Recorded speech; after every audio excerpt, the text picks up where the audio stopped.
have this IIFL Home Loans Kutum, and this is our 5th chapter in our series of various Kutum events which we have had in the last year and a half. And it's a platform which is meant for green affordable housing. It's an initiative on that. And as we've been seeing in this country, there's been a lot of talk about the energy sector and the pollutants which our vehicles produce, but there is a very minimal discussion on the building sector. What is their contribution and how can they play an active role in improving the environment conditions? So this initiative is primarily based on that. And to your surprise, if you get to know that in affordable housing, there is hardly any penetration in being green buildings at all.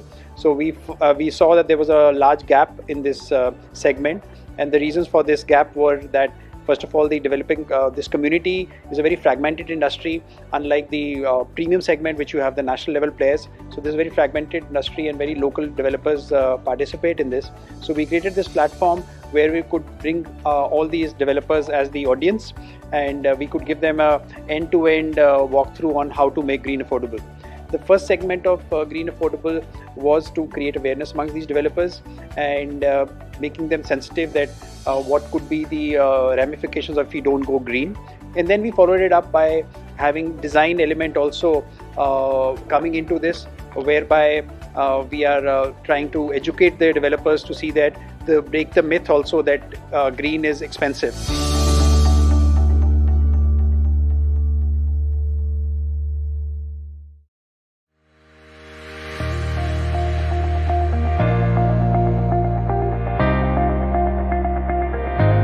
Mr. A.B. Lal is graduated from University of Cambridge, UK in Architecture, Fine Arts, started his practice in 1981. We are really honored to have him as our founding partner for IIFL Kutum. Water efficiency is extremely important. Water is getting scarce. When I do group housing, I can pay for treating the water and making it potable, drinkable water in your tap. I can pay for collecting the water, treating it in a sewage treatment plant, and recycling the water, reducing water demand by 20 to 25%. Okay? This is possible in group housing, and we have done this in a couple of projects already where it is affordable. People are willing to pay the charges for water supply and water treatment and recycling. And now they are sure कि आगे वाले दिनों में भी जब सारी जगह पानी की किल्लत होगी, हमारे घर में साफ पानी हमें मिलेगा.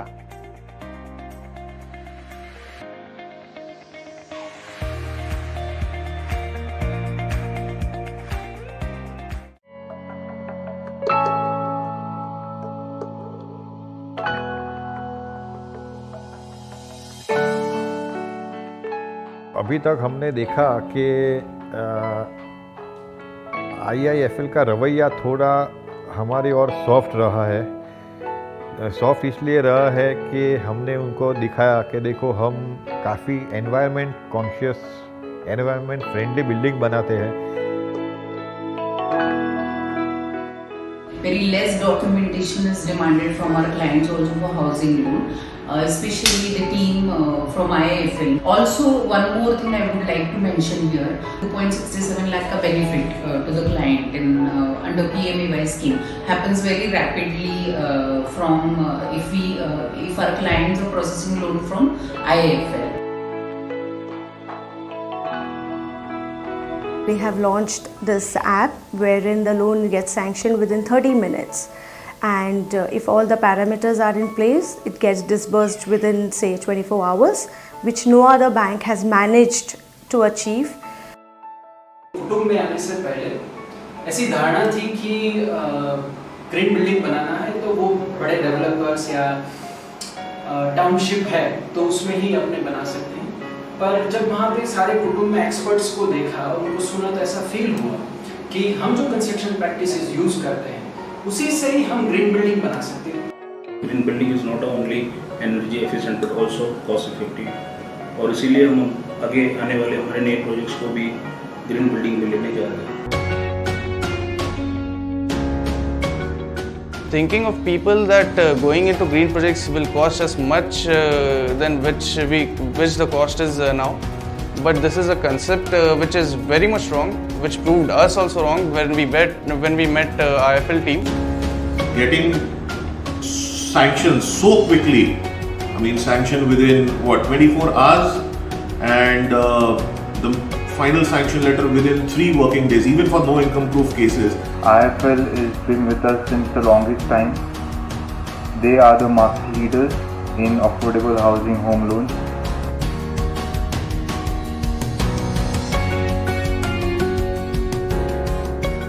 Our executives always tell them आप सब घर बुक कर दो, don't worry about the loan, IIFL है वो कर देंगे. Plus not only that, your PMIY is also safe. If this is your first house, then IIFL will definitely see to it that you get your subsidy. Why we and the customers choose IIFL, they just do सीधी बात. सीधी बात कहें तो अगर loans चाहिए तो आप IIFL approach कीजिए.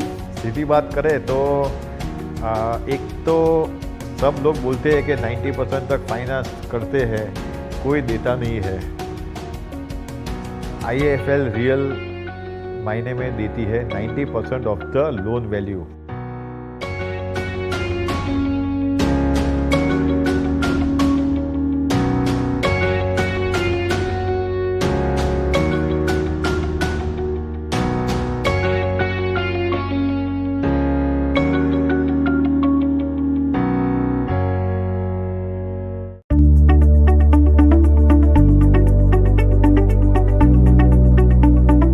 Have this IIFL Home Loans Kutum, and this is our 5th chapter in our series of various Kutum events which we have had in the last year and a half.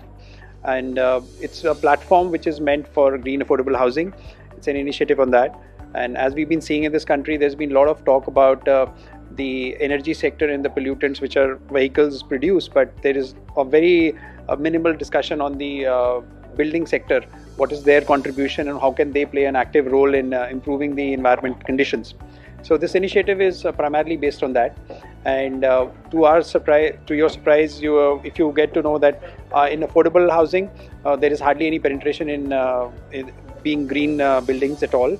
So we saw that there was a large gap in this segment, and the reasons for this gap were that first of all, the developing this community is a very fragmented industry, unlike the premium segment which you have the national level players. So this is a very fragmented industry and very local developers participate in this. So we created this platform where we could bring all these developers as the audience, and we could give them a end-to-end walkthrough on how to make green affordable. The first segment of Green Affordable was to create awareness amongst these developers and making them sensitive that what could be the ramifications if we don't go green. And then we followed it up by having design element also coming into this, whereby we are trying to educate the developers to see that break the myth also that green is expensive.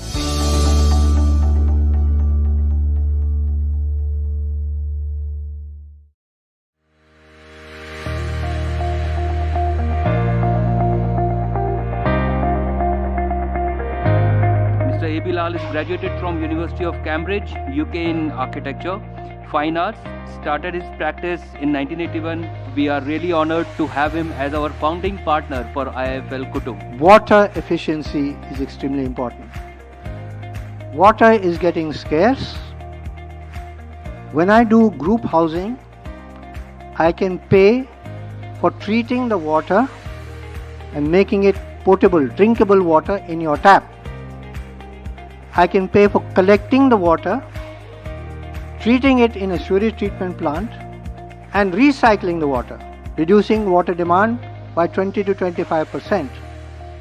Okay? This is possible in group housing, and we have done this in a couple of projects already where it is affordable. People are willing to pay the charges for water supply and water treatment and recycling. And now they are sure कि आगे वाले दिनों में भी जब सारी जगह पानी की किल्लत होगी, हमारे घर में साफ पानी हमें मिलेगा.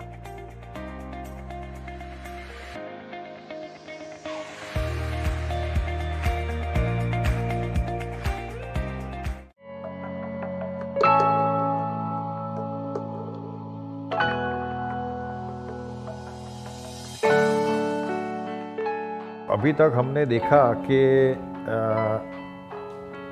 IIFL का रवैया थोड़ा हमारी ओर सॉफ्ट रहा है। सॉफ्ट इसलिए रहा है कि हमने उनको दिखाया कि देखो हम काफ़ी environment conscious, environment friendly building बनाते हैं। Very less documentation is demanded from our clients also for housing loan, especially the team from IIFL. Also, one more thing I would like to mention here: 2.67 lakh ka benefit to the client in under PMAY scheme happens very rapidly from if our clients are processing loan from IIFL. They have launched this app wherein the loan gets sanctioned within 30 minutes, and if all the parameters are in place, it gets disbursed within say 24 hours, which no other bank has managed to achieve. कुटुंब में आने से पहले ऐसी धारणा थी कि green building बनाना है तो वो बड़े डेवलपर्स या टाउनशिप है तो उसमें ही अपने बना सकते हैं। पर जब वहाँ एक्सपर्ट्स को देखा और उनको सुना तो ऐसा फील हुआ कि हम जो कंस्ट्रक्शन प्रैक्टिसेस यूज कर बना सकते हैं। Not only energy efficient but also cost effective, और इसीलिए हम आगे आने वाले हमारे नए प्रोजेक्ट्स को भी Going into green projects will cost us much now, but this is a concept which is very much wrong, which proved us also wrong when we met IIFL team. Getting sanction within 24 hours, and they are the market leaders in affordable housing home loans.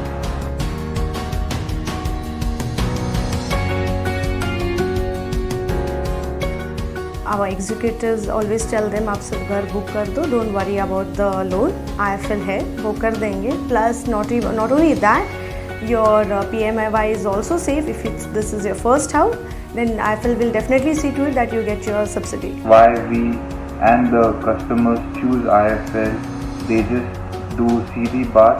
सीधी बात कहें तो अगर loans चाहिए तो आप IIFL approach कीजिए. सीधी बात करें तो एक तो सब लोग बोलते हैं कि 90% तक फाइनेंस करते हैं, कोई देता नहीं है। IIFL रियल मायने में देती है 90% of the loan value.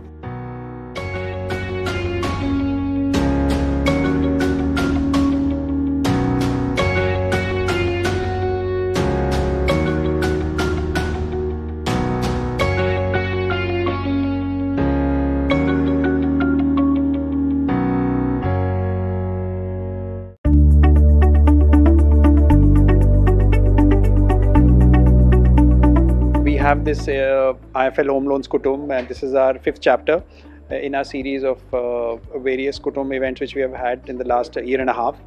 And it's a platform which is meant for green affordable housing.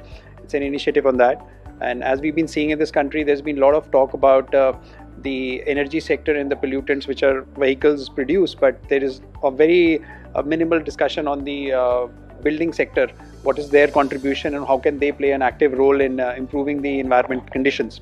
So this initiative is primarily based on that, and to your surprise, if you get to know that in affordable housing there is hardly any penetration in being green buildings at all. So we saw that there was a large gap in this segment, and the reasons for this gap were that first of all, the developing this community is a very fragmented industry, unlike the premium segment which you have the national level players. So this is a very fragmented industry and very local developers participate in this. So we created this platform where we could bring all these developers as the audience, and we could give them a end-to-end walkthrough on how to make green affordable. The first segment of green affordable was to create awareness amongst these developers and making them sensitive that what could be the ramifications if we don't go green. And then we followed it up by having design element also coming into this, whereby we are trying to educate the developers to see that break the myth also that green is expensive.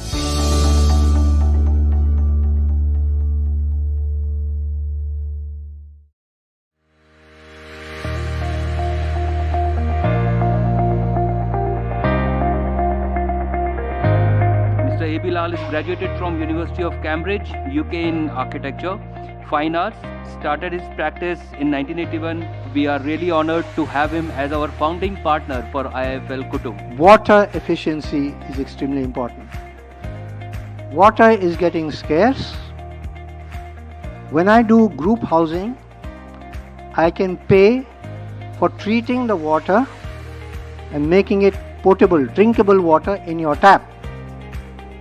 I can pay for collecting the water, treating it in a sewage treatment plant, and recycling the water, reducing water demand by 20 to 25%. Okay? This is possible in group housing, and we have done this in a couple of projects already where it is affordable. People are willing to pay the charges for water supply and water treatment and recycling. And now they are sure कि आगे वाले दिनों में भी जब सारी जगह पानी की किल्लत होगी, हमारे घर में साफ पानी हमें मिलेगा.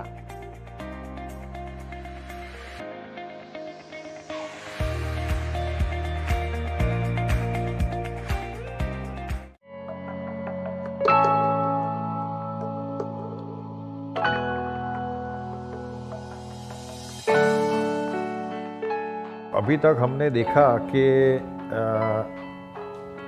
IIFL का रवैया थोड़ा हमारी ओर सॉफ्ट रहा है. सॉफ्ट इसलिए रहा है कि हमने उनको दिखाया कि देखो हम काफ़ी environment conscious, environment friendly building बनाते हैं.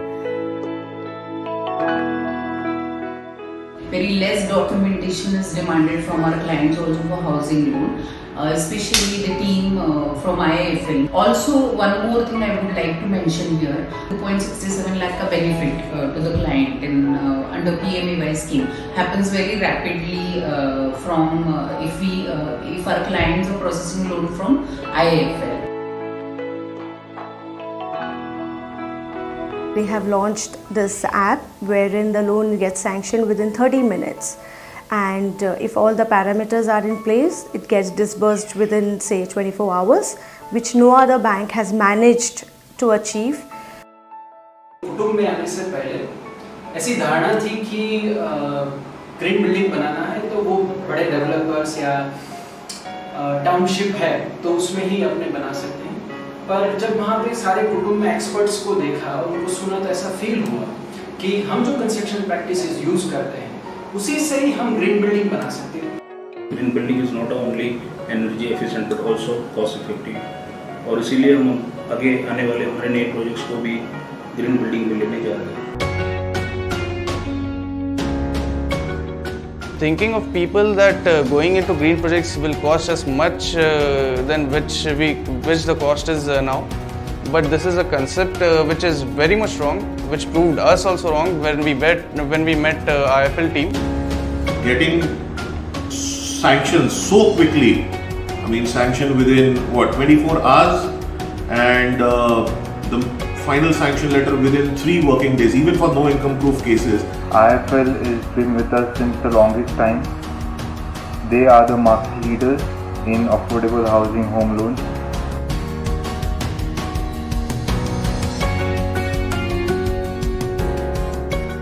Our executives always tell them आप सिर्फ घर बुक कर दो, don't worry about the loan, IIFL है वो कर देंगे. Plus not only that, your PMAY is also safe. If this is your first house, then IIFL will definitely see to it that you get your subsidy. Why we and the customers choose IIFL, they just do सीधी बात. सीधी बात कहें तो अगर loans चाहिए तो आप IIFL approach कीजिए. सीधी बात करें तो एक तो सब लोग बोलते हैं कि 90% तक फाइनेंस करते हैं, कोई देता नहीं है. IIFL रियल मायने में देती है 90% of the loan value.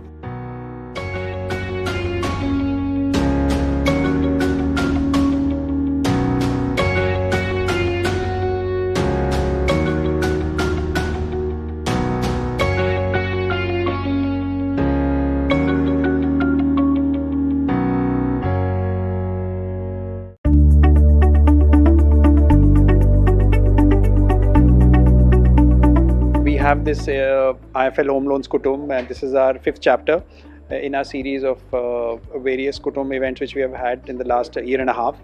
And it's a platform which is meant for green affordable housing. It's an initiative on that. And as we've been seeing in this country, there's been a lot of talk about the energy sector and the pollutants which our vehicles produce, but there is a very minimal discussion on the building sector. What is their contribution and how can they play an active role in improving the environment conditions? So this initiative is primarily based on that. And to our surprise, to your surprise, if you get to know that in affordable housing, there is hardly any penetration in being green buildings at all. So we saw that there was a large gap in this segment, and the reasons for this gap were that first of all, the developing this community is a very fragmented industry, unlike the premium segment which you have the national level players. So this is a very fragmented industry and very local developers participate in this. So we created this platform where we could bring all these developers as the audience, and we could give them a end-to-end walkthrough on how to make green affordable. The first segment of Green Affordable was to create awareness amongst these developers and making them sensitive that what could be the ramifications if we don't go green. And then we followed it up by having design element also coming into this, whereby we are trying to educate the developers to see that break the myth also that green is expensive.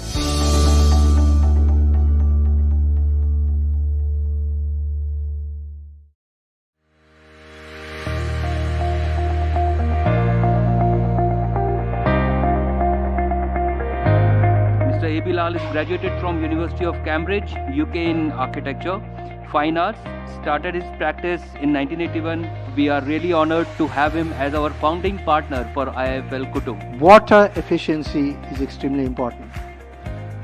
Water is getting scarce. When I do group housing, I can pay for treating the water and making it potable, drinkable water in your tap. I can pay for collecting the water, treating it in a sewage treatment plant, and recycling the water, reducing water demand by 20 to 25%. Okay? This is possible in group housing, and we have done this in a couple of projects already where it is affordable. People are willing to pay the charges for water supply and water treatment and recycling. And now they are sure कि आगे वाले दिनों में भी जब सारी जगह पानी की किल्लत होगी, हमारे घर में साफ पानी हमें मिलेगा.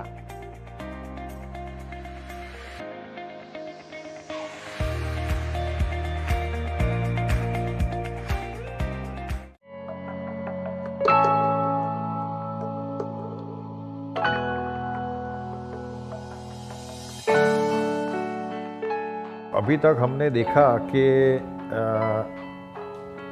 IIFL का रवैया थोड़ा हमारी ओर सॉफ्ट रहा है. सॉफ्ट इसलिए रहा है कि हमने उनको दिखाया कि देखो हम काफ़ी environment conscious, environment friendly building बनाते हैं.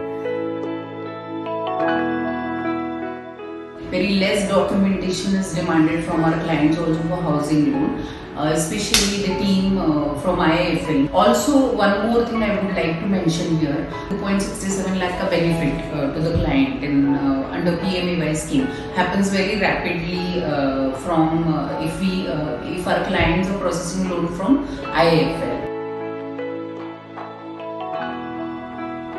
We have launched this app wherein the loan gets sanctioned within 30 minutes, and if all the parameters are in place, it gets disbursed within say 24 hours, which no other bank has managed to achieve.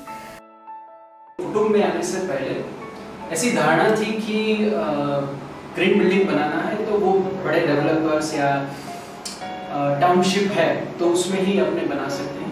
पर जब वहाँ पे सारे कुटुंब में experts को देखा और उनको सुना तो ऐसा फील हुआ कि हम जो कंस्ट्रक्शन प्रैक्टिसेस यूज करते हैं उसी से ही हम ग्रीन बिल्डिंग बना सकते हैं. Green building is not only energy efficient but also cost effective, और इसीलिए हम आगे आने वाले हमारे नए प्रोजेक्ट्स को भी ग्रीन बिल्डिंग में लेने जा रहे हैं. Thinking of people that going into green projects will cost us much than which the cost is now, but this is a concept which is very much wrong, which proved us also wrong when we met IIFL team. Getting sanctions so quickly, I mean sanction within 24 hours, and the final sanction letter within 3 working days, even for no income proof cases. IIFL has been with us since the longest time. They are the market leaders in affordable housing home loans.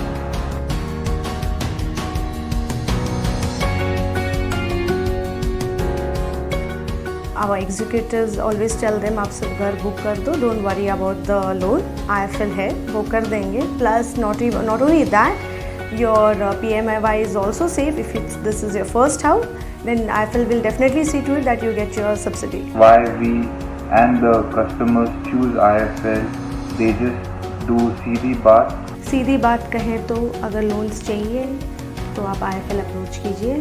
सीधी बात करें तो एक तो सब लोग बोलते हैं कि 90% तक फाइनेंस करते हैं, कोई देता नहीं है. IIFL रियल मायने में देती है 90% of the loan value.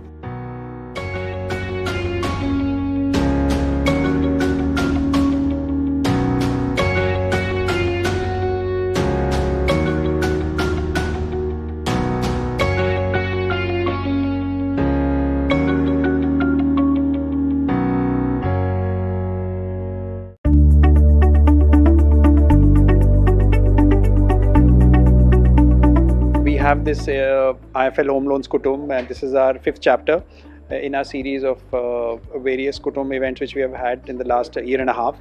And it's a platform which is meant for green affordable housing. It's an initiative on that. And as we've been seeing in this country, there's been a lot of talk about the energy sector and the pollutants which our vehicles produce, but there is a very minimal discussion on the building sector. What is their contribution and how can they play an active role in improving the environment conditions. So this initiative is primarily based on that.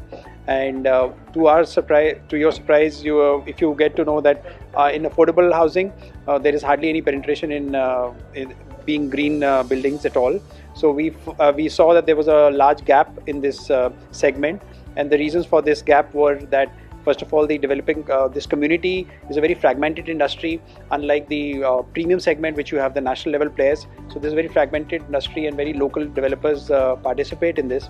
So we created this platform where we could bring all these developers as the audience, and we could give them a end-to-end walkthrough on how to make green affordable.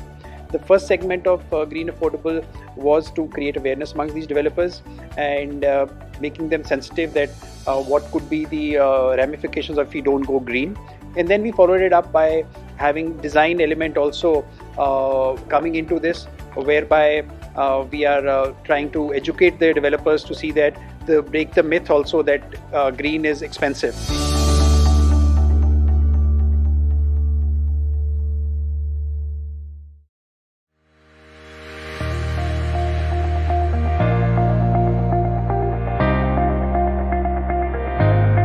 A.B. Lal is graduated from University of Cambridge, UK in architecture, fine arts, started his practice in 1981. We are really honored to have him as our founding partner for IIFL Kutum. Water efficiency is extremely important.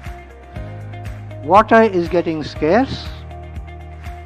When I do group housing, I can pay for treating the water and making it potable, drinkable water in your tap. I can pay for collecting the water, treating it in a sewage treatment plant, and recycling the water, reducing water demand by 20 to 25%. Okay? This is possible in group housing, and we have done this in a couple of projects already where it is affordable. People are willing to pay the charges for water supply and water treatment and recycling. And now they are sure कि आगे वाले दिनों में भी जब सारी जगह पानी की किल्लत होगी, हमारे घर में साफ पानी हमें मिलेगा.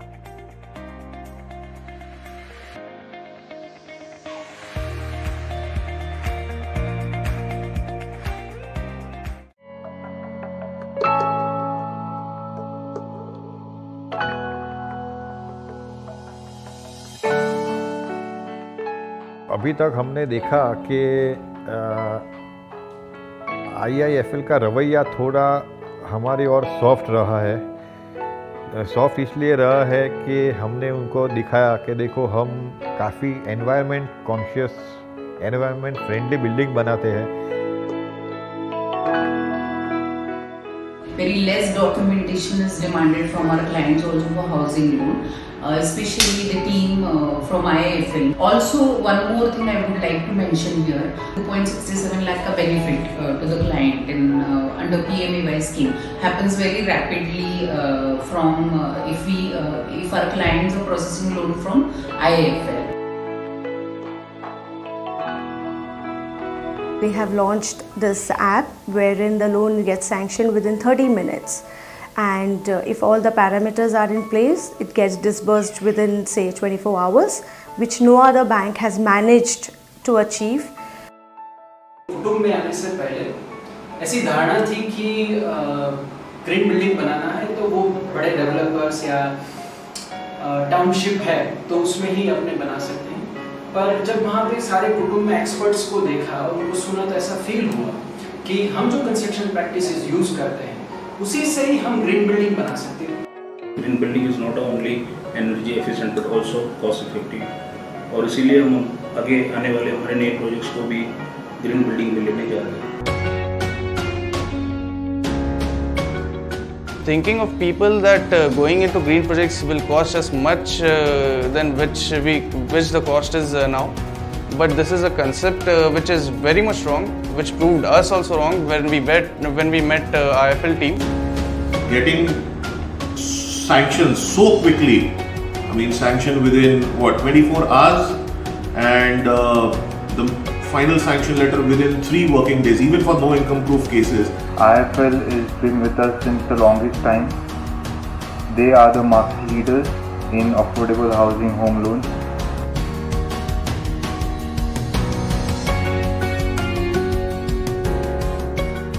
Our executives always tell them आप सब घर बुक कर दो, don't worry about the loan, IIFL है वो कर देंगे. Plus not only that, your PMAY is also safe. If this is your first house, then IIFL will definitely see to it that you get your subsidy. Why we and the customers choose IIFL, they just do सीधी बात. सीधी बात कहें तो अगर loans चाहिए तो आप IIFL approach कीजिए. सीधी बात करें तो एक तो सब लोग बोलते हैं कि 90% तक फाइनेंस करते हैं, कोई देता नहीं है। IIFL रियल मायने में देती है 90% of the loan value.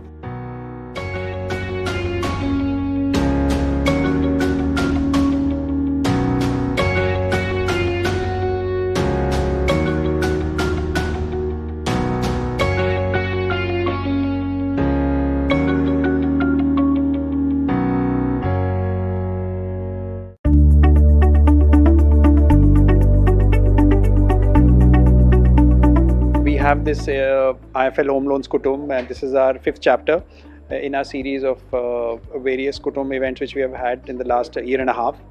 And it's a platform which is meant for green affordable housing. It's an initiative on that. And as we've been seeing in this country, there's been a lot of talk about the energy sector and the pollutants which our vehicles produce, but there is a very minimal discussion on the building sector. What is their contribution and how can they play an active role in improving the environment conditions. So this initiative is primarily based on that, and to your surprise, if you get to know that in affordable housing there is hardly any penetration in being green buildings at all.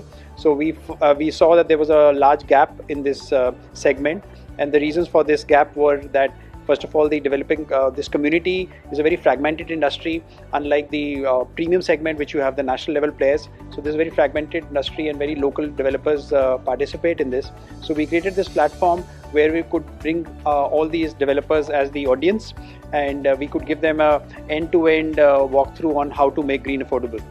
The first segment of Green Affordable was to create awareness amongst these developers and making them sensitive that what could be the ramifications if we don't go green.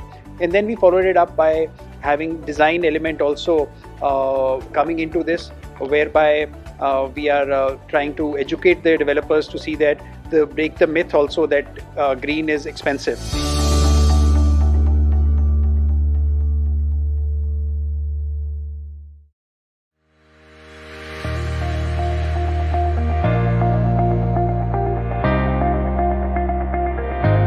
Mr. A.B. Lal is graduated from University of Cambridge, UK in architecture, fine arts, started his practice in 1981. We are really honored to have him as our founding partner for IIFL Kutum. Water efficiency is extremely important.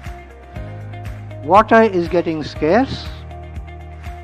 When I do group housing, I can pay for treating the water and making it potable, drinkable water in your tap. I can pay for collecting the water, treating it in a sewage treatment plant, and recycling the water, reducing water demand by 20 to 25%. Okay? This is possible in group housing, and we have done this in a couple of projects already where it is affordable. People are willing to pay the charges for water supply and water treatment and recycling. And now they are sure कि आगे वाले दिनों में भी जब सारी जगह पानी की किल्लत होगी, हमारे घर में साफ पानी हमें मिलेगा.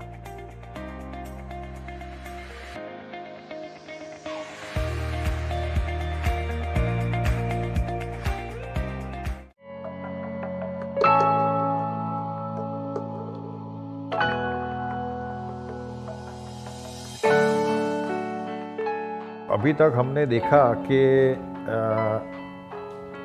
IIFL का रवैया थोड़ा हमारे और सॉफ्ट रहा है. सॉफ्ट इसलिए रहा है कि हमने उनको दिखाया कि देखो हम काफ़ी environment conscious, environment friendly building बनाते हैं. Very less documentation is demanded from our clients also for housing loan, especially the team from IIFL. Also, one more thing I would like to mention here: 2.67 lakh ka benefit to the client in under PMAY scheme happens very rapidly from if our clients are processing loan from IIFL.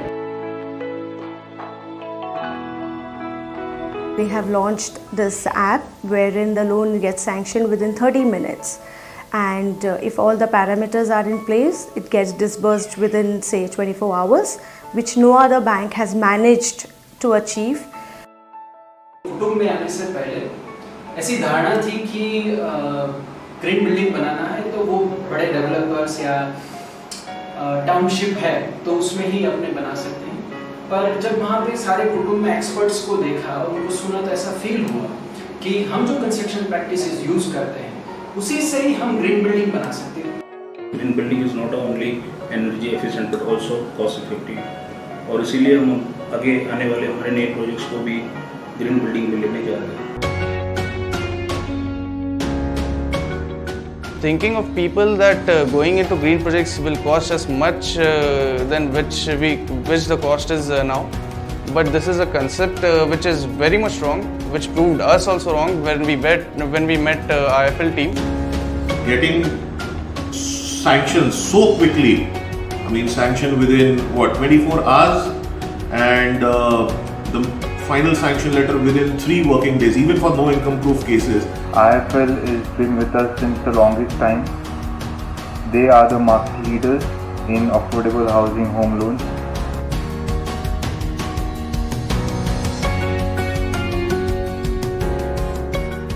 Our executives always tell them आप सिर्फ घर book कर दो, don't worry about the loan, IIFL है वो कर देंगे. Plus not only that, your PMAY is also safe. If this is your first house, then IIFL will definitely see to it that you get your subsidy. Why we and the customers choose IIFL, they just do सीधी बात.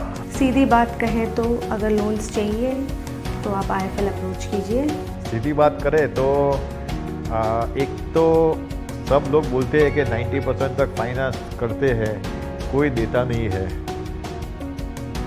IIFL real मायने में देती है 90% of the loan value.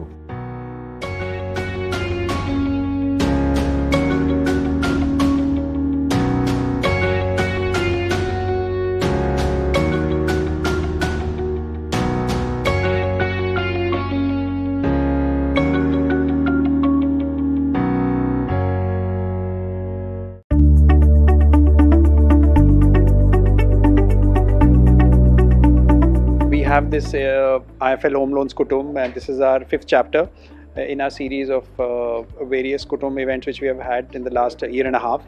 And it's a platform which is meant for green affordable housing. It's an initiative on that.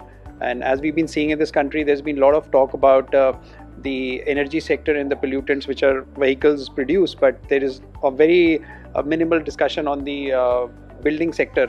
What is their contribution and how can they play an active role in improving the environment conditions?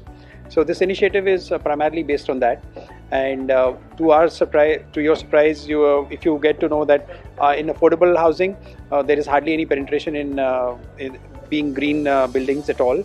So we saw that there was a large gap in this segment, and the reasons for this gap were that first of all, the developing this community is a very fragmented industry, unlike the premium segment which you have the national level players. So this is a very fragmented industry and very local developers participate in this.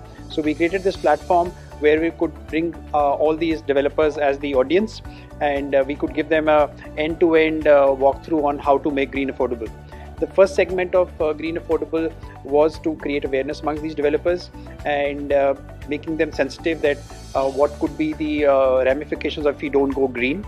And then we followed it up by having design element also coming into this, whereby we are trying to educate the developers to see that break the myth also that green is expensive.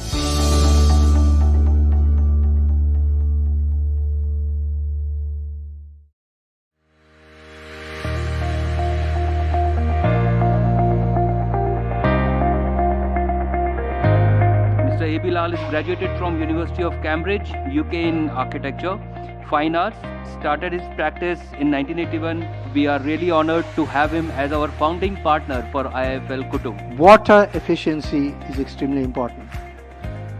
Water is getting scarce. When I do group housing, I can pay for treating the water and making it potable, drinkable water in your tap. I can pay for collecting the water, treating it in a sewage treatment plant, and recycling the water, reducing water demand by 20 to 25%. Okay? This is possible in group housing, and we have done this in a couple of projects already where it is affordable. People are willing to pay the charges for water supply and water treatment and recycling. And now they are sure कि आगे वाले दिनों में भी जब सारी जगह पानी की किल्लत होगी, हमारे घर में साफ पानी हमें मिलेगा.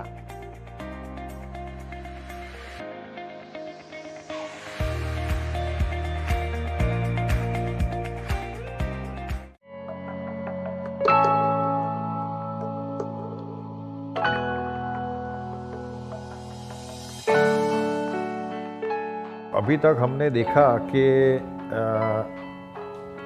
IIFL का रवैया थोड़ा हमारी और सॉफ्ट रहा है. सॉफ्ट इसलिए रहा है कि हमने उनको दिखाया कि देखो हम काफ़ी environment conscious, environment friendly building बनाते हैं.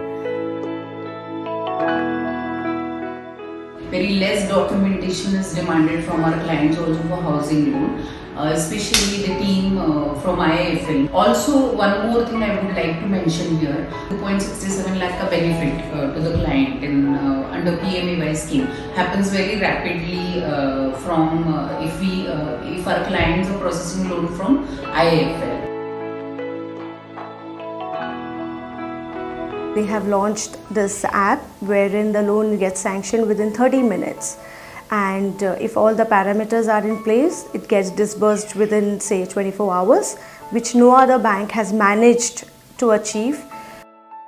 कुटुंब में आने से पहले ऐसी धारणा थी कि ग्रीन बिल्डिंग बनाना है तो वो बड़े डेवलपर्स या टाउनशिप है तो उसमें ही अपने बना सकते हैं. पर जब वहाँ पे सारे कुटुंब में एक्सपर्ट्स को देखा और उनको सुना तो ऐसा फील हुआ कि हम जो कंस्ट्रक्शन प्रैक्टिसेस यूज करते हैं उसी से ही हम ग्रीन बिल्डिंग बना सकते हैं. Green building is not only energy efficient but also cost effective, और इसीलिए हम आगे आने वाले हमारे नए प्रोजेक्ट्स को भी ग्रीन बिल्डिंग में लेने जा रहे हैं.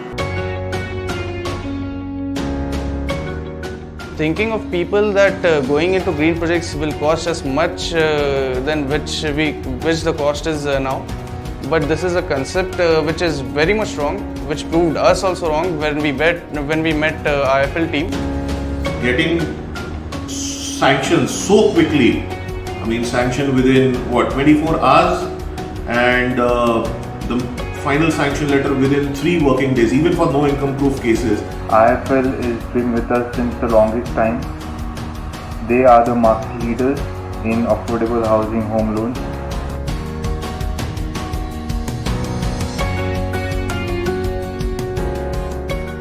Our executives always tell them आप सिर्फ घर बुक कर दो, don't worry about the loan, IIFL है वो कर देंगे. Plus not only that, your PMIY is also safe. If this is your first house, then IIFL will definitely see to it that you get your subsidy. Why we and the customers choose IIFL, they just do सीधी बात. सीधी बात कहें तो अगर loans चाहिए तो आप IIFL approach कीजिए. सीधी बात करें तो एक तो सब लोग बोलते हैं कि 90% तक फाइनेंस करते हैं, कोई देता नहीं है. IIFL रियल मायने में देती है 90% of the loan value.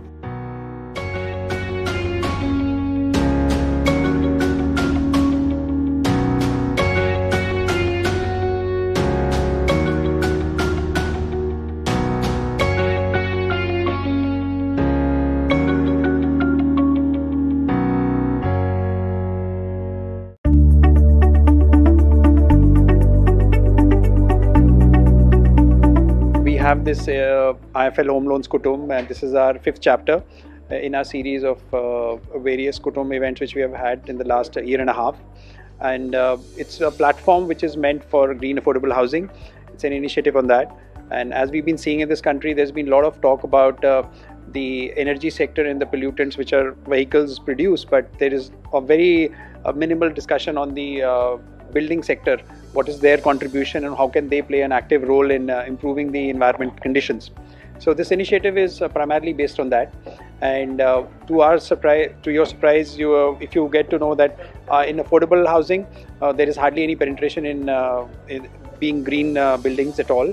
So we saw that there was a large gap in this segment, and the reasons for this gap were that first of all, the developing this community is a very fragmented industry, unlike the premium segment which you have the national level players. So this is a very fragmented industry and very local developers participate in this. So we created this platform where we could bring all these developers as the audience, and we could give them a end-to-end walkthrough on how to make green affordable. The first segment of Green Affordable was to create awareness among these developers and making them sensitive that what could be the ramifications if we don't go green. And then we followed it up by having design element also coming into this, whereby we are trying to educate the developers to see that break the myth also that green is expensive.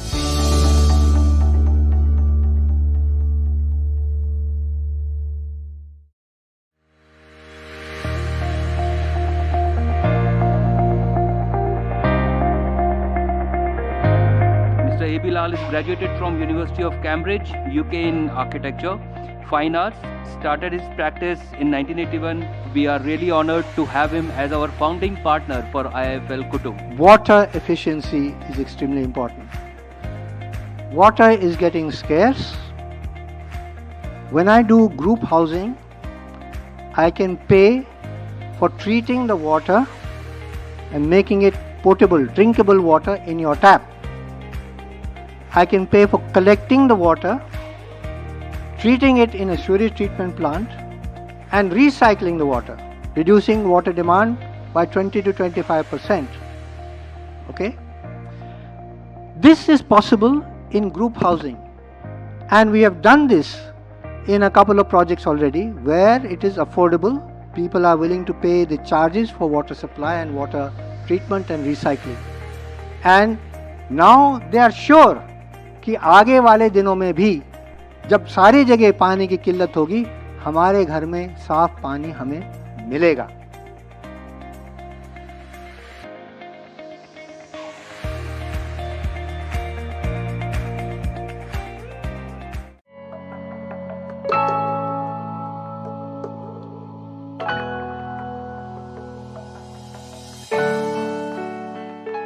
अभी तक हमने देखा कि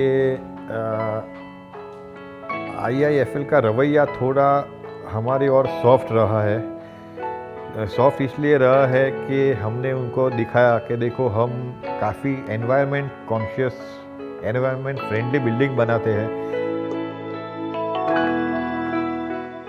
Very less documentation is demanded from our clients also for housing loan, especially the team from IIFL. Also, one more thing I would like to mention here: 2.67 lakh ka benefit to the client in under PMAY scheme happens very rapidly from if our clients are processing loan from IIFL. They have launched this app wherein the loan gets sanctioned within 30 minutes, and if all the parameters are in place, it gets disbursed within say 24 hours, which no other bank has managed to achieve. कुटुंब में आने से पहले ऐसी धारणा थी कि green building बनाना है तो वो बड़े डेवलपर्स या टाउनशिप है तो उसमें ही अपने बना सकते हैं। पर जब वहाँ पे सारे कुटुंब में एक्सपर्ट्स को देखा और उनको सुना तो ऐसा फील हुआ कि हम जो कंस्ट्रक्शन प्रैक्टिसेस यूज करते हैं उसी से ही हम ग्रीन बिल्डिंग बना सकते हैं। Green building is not only energy efficient but also cost effective, और इसीलिए हम आगे आने वाले हमारे नए प्रोजेक्ट्स को भी ग्रीन बिल्डिंग में लेने जा रहे हैं। Thinking of people that going into green projects will cost us much than which the cost is now, but this is a concept which is very much wrong, which proved us also wrong when we met IIFL team. Getting sanctioned so quickly, I mean sanctioned within 24 hours, and the final sanction letter within 3 working days, even for no income proof cases. IIFL has been with us since the longest time. They are the market leaders in affordable housing home loans.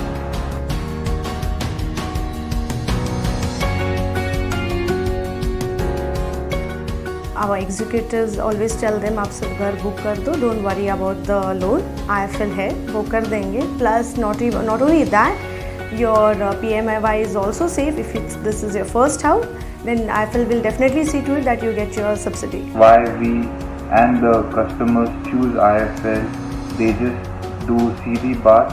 सीधी बात कहें तो अगर loans चाहिए तो आप IIFL approach कीजिए.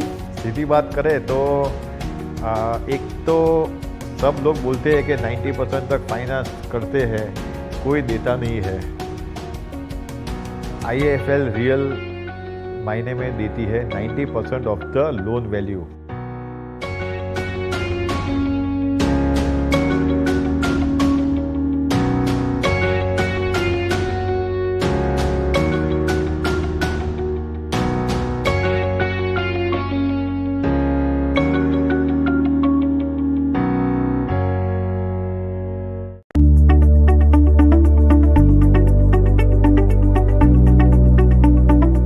Have this IIFL Home Loans Kutum, and this is our 5th chapter in our series of various Kutum events which we have had in the last year and a half. And it's a platform which is meant for green affordable housing. It's an initiative on that. And as we've been seeing in this country, there's been a lot of talk about the energy sector and the pollutants which our vehicles produce, but there is a very minimal discussion on the building sector. What is their contribution and how can they play an active role in improving the environment conditions? So this initiative is primarily based on that. And to our surprise, to your surprise, if you get to know that in affordable housing, there is hardly any penetration in being green buildings at all. So we saw that there was a large gap in this segment, and the reasons for this gap were that first of all, the developing this community is a very fragmented industry, unlike the premium segment which you have the national level players. So this is a very fragmented industry and very local developers participate in this. So we created this platform where we could bring all these developers as the audience, and we could give them a end-to-end walkthrough on how to make green affordable. The first segment of green affordable was to create awareness amongst these developers and making them sensitive that what could be the ramifications if we don't go green. And then we followed it up by having design element also coming into this, whereby we are trying to educate the developers to see that break the myth also that green is expensive.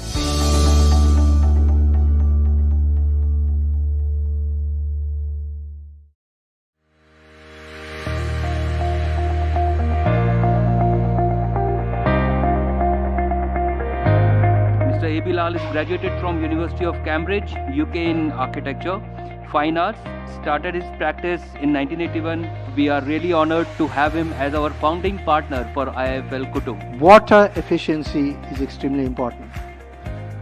Water is getting scarce. When I do group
So you're live?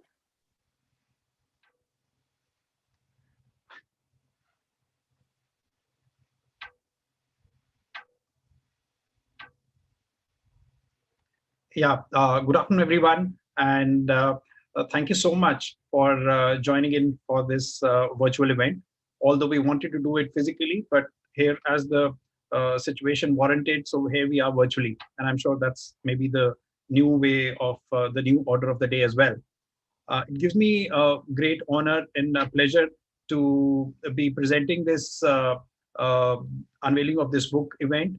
And firstly, I would like to thank Mr. S.K. Hota for agreeing to be the guest of honor for this and all the other senior panelists and dignitaries which are there for this event. And it also what started as a small initiative about 2 years back has shown us more and more voids have been made visible. And once we went further ahead, we realized that this platform was much more the need of the hour. And it is not only what the government wants as a housing for all. I think it's rather should be a sustainable housing for all. And lastly, I would like to thank Mr. Ashok Bilal, sir, for who's been a continuous mentor and a support and been a curator of this book as well. Thank you so much, sir. And as they say that we may not last, but the books do last. And this could be our contribution to the sustainable, affordable housing. Now I would request Mr. R. Venkatraman, who's the co-promoter of IIFL Group and managing director of IIFL Finance.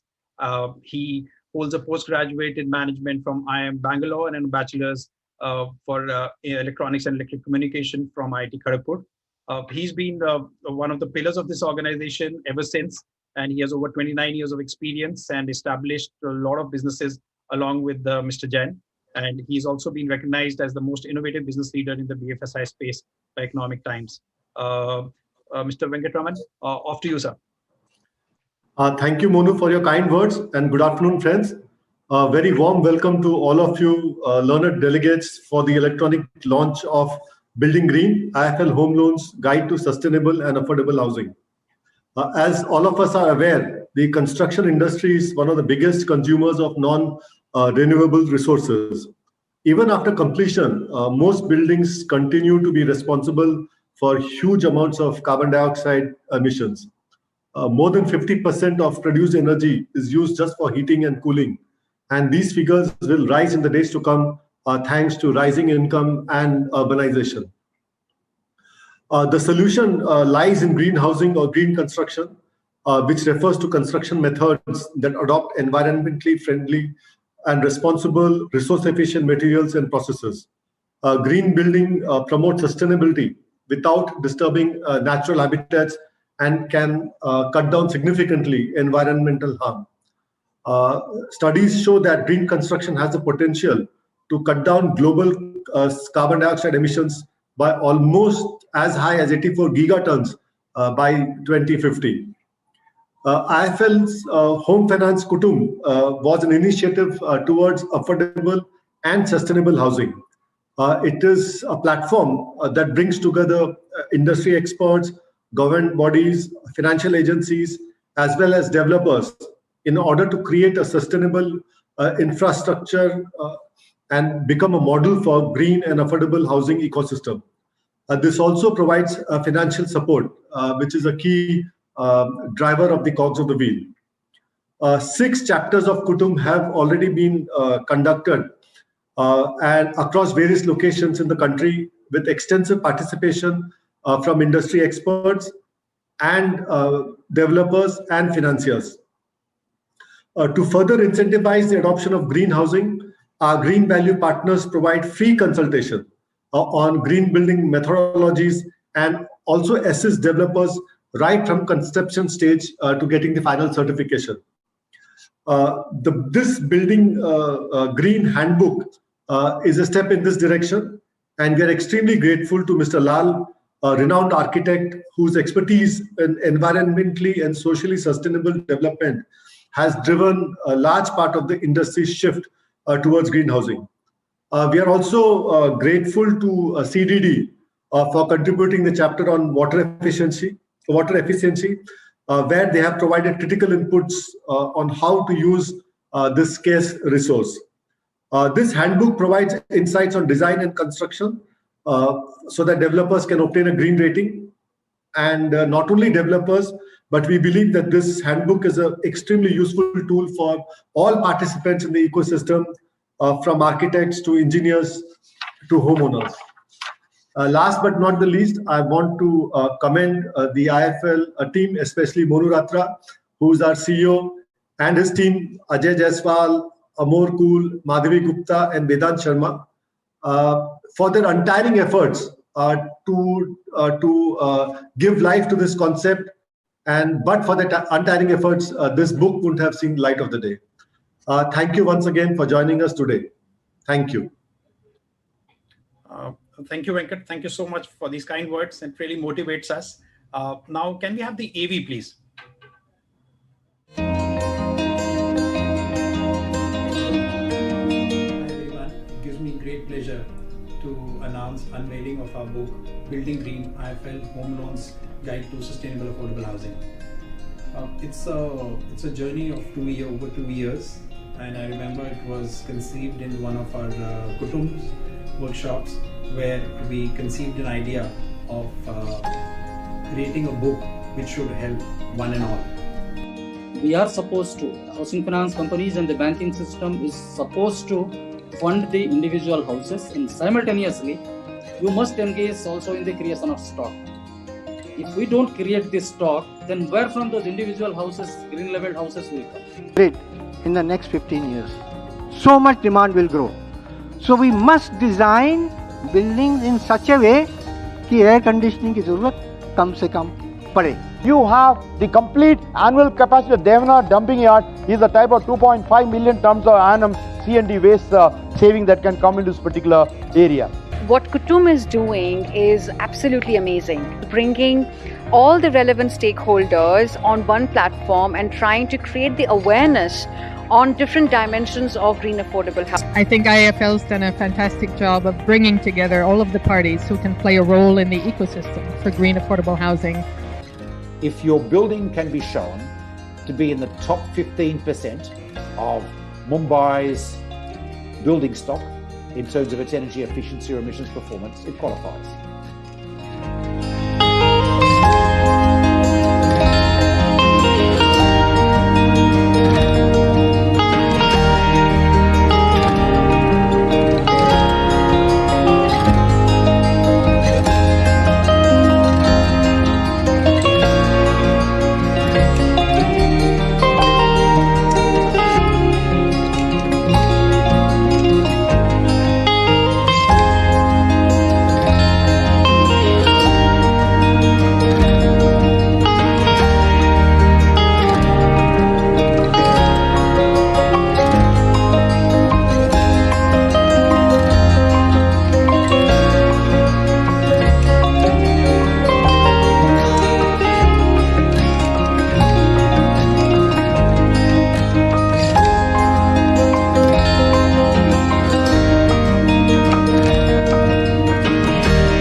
And so audio depends on the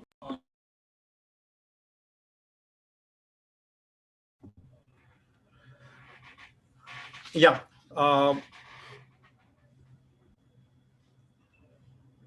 I would I would now like to invite Mr. S.K. Hota, sir, to give us the inaugural address, please. Yeah, thanks, Mano. And very good afternoon to all the dignitaries and the participants.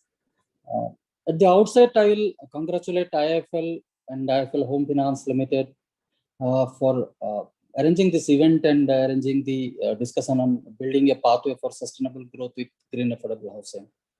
The subject is very relevant and contemporary. India, being a signatory to the Paris Agreement, has committed itself to reduction in the carbon emissions. And as Mr. Venkatraman was telling, construction industry, or more specifically, it's the residential real estate sector, which is one of the big consumers of energy.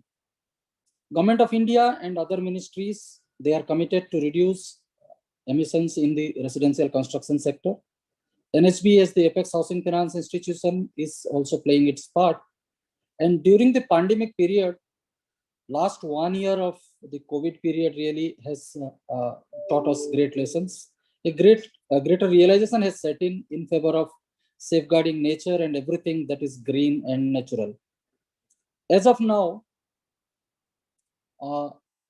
even though the greenhousing and IGBC has been that old now, more than 2 decades old, but green leveling is skewed towards commercial building, and a very small percentage of green leveled buildings are available in the residential housing segment. The need of the hour is to take green level to residential housing, and more particularly to affordable housing segment and beyond the metros into tier 2, tier 3 cities. Increasing the awareness about the benefits of green housing is most important and vital to popularizing the green dwelling units. It's a myth that green housing is only for the premium segment and for the affluent, and may not be viable for the affordable housing. In this context, let me draw your attention to the fact that it's the more than 90% of the housing shortage in the country. It's from the EWS and LIG sector.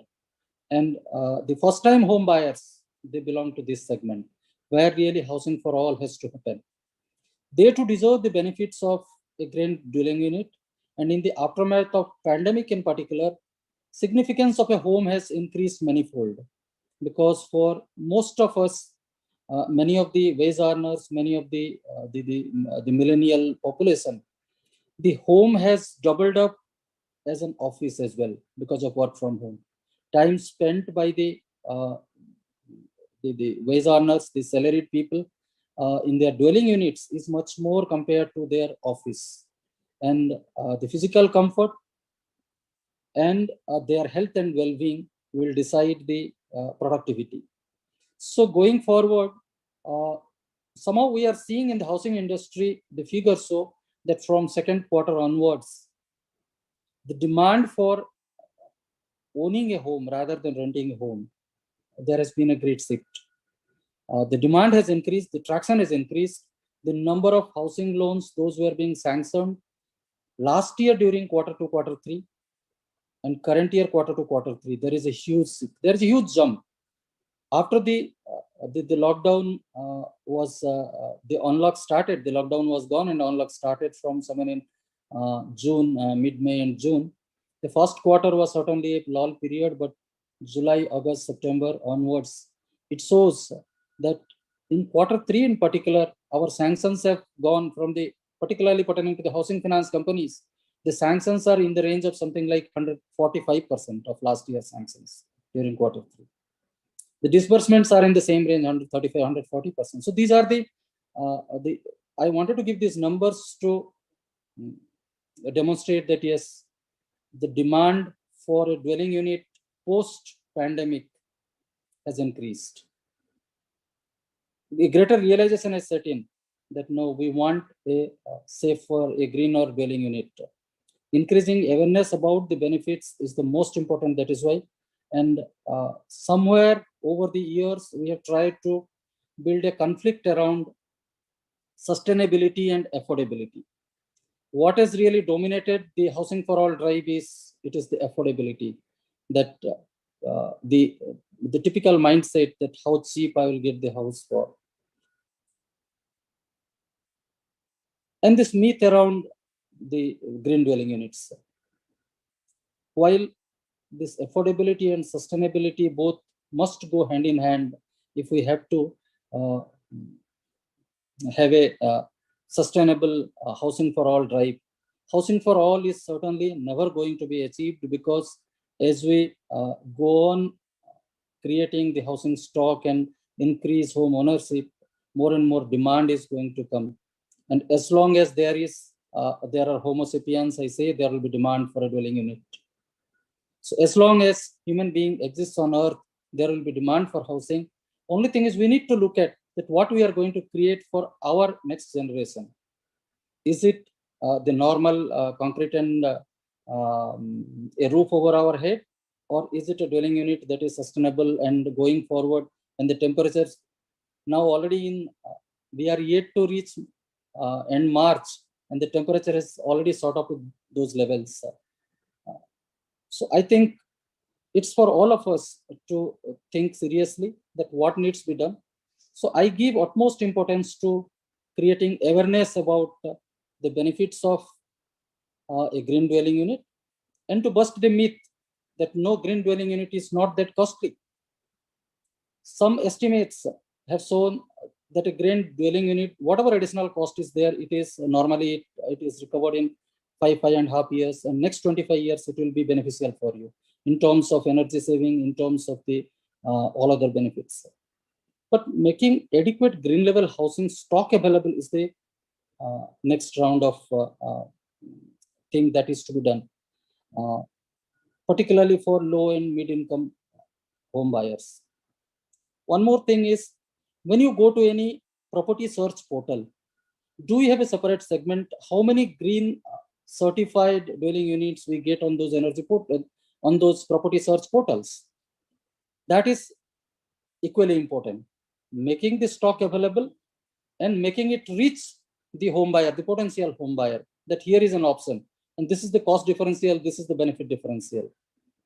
So we need to work consistently towards this end. And most important is that the promotional brochures, the property search platforms, the initiatives which IIFL started, like Kutum, that bringing all participants, all stakeholders together and collectively working towards bringing awareness in the masses and selling it to the first-time home buyers that no, you should go for green. Once there is a pressure from the home buyer, I think all others, everything else will fall in line. It is whether it is the financier, whether it is Government of India, whether it is NHB, whether it is the housing finance companies or the rating agencies. All of us should be forced to go on that, move on that direction if there is demand for a green dwelling unit. Energy efficiency leveling in particularly when it started in the appliances sector, home appliances sector. Today also, if you go to buy a fridge or a air conditioner, then you always look for whether it is 3-star, 4-star, what level it has got. How it came about? It came about because there was awareness. People do understand that if I am going for a 4-star or 5-star air conditioner or a fridge, then energy consumption will be less and I will be saving so much. So similarly, I think that situation has to come in the green dwelling unit sector, and IIFL has taken upon itself to play its part. I'm really happy about, and I do appreciate. And particularly for today's this book, Building Green, the IIFL Home Loans Guide to Sustainable Affordable Housing, curated by noted sustainable architect Dr. Lal. It's, I think, it's a really maiden initiative, and it's, I do appreciate and I applaud their efforts put in by Monu and the team. I think it will serve as a very good ready reckoner and handbook for all the stakeholders, whether it is the developer, whether it is the planners, whether it is the financiers, whether it is the home buyers, for everybody. I'm really happy that I'm a party to today's discussions, and in the next round of the panel discussion, certainly we will be listening to and we will be deliberating on how to go forward. The topics are very well planned, and I wish the program all success, and I do wish that many more housing finance companies and all financiers, they do chip in, and collectively we should be in a position to, as we achieve housing for all, we do achieve the mission under the promoting green affordable housing and sustainable growth in the sector of green building units. Thank you. Thank you, sir. Thank you so much for your kind words, and it's very heartening to listen to the growth in demand of 145% of last year. So that shows that the economy is on track, and we hope to see housing to really pick up. And as you correctly said, this dilemma or this dichotomy of sustainability versus affordability needs to converge, and we need to make it a more realized thing. So as we suggested earlier, so there are two panel discussions which we have kept for this event, and how we have split these two panel discussions is one is at a policy level, is what we are discussing, trying to pose some questions which could benefit us at a government level, at a policy level, and what are the gaps which we need to fill. So we have a fairly illustrious panel there, and I would first like to introduce Mr. S.K. Hota, sir, once again, the Managing Director of National Housing Bank.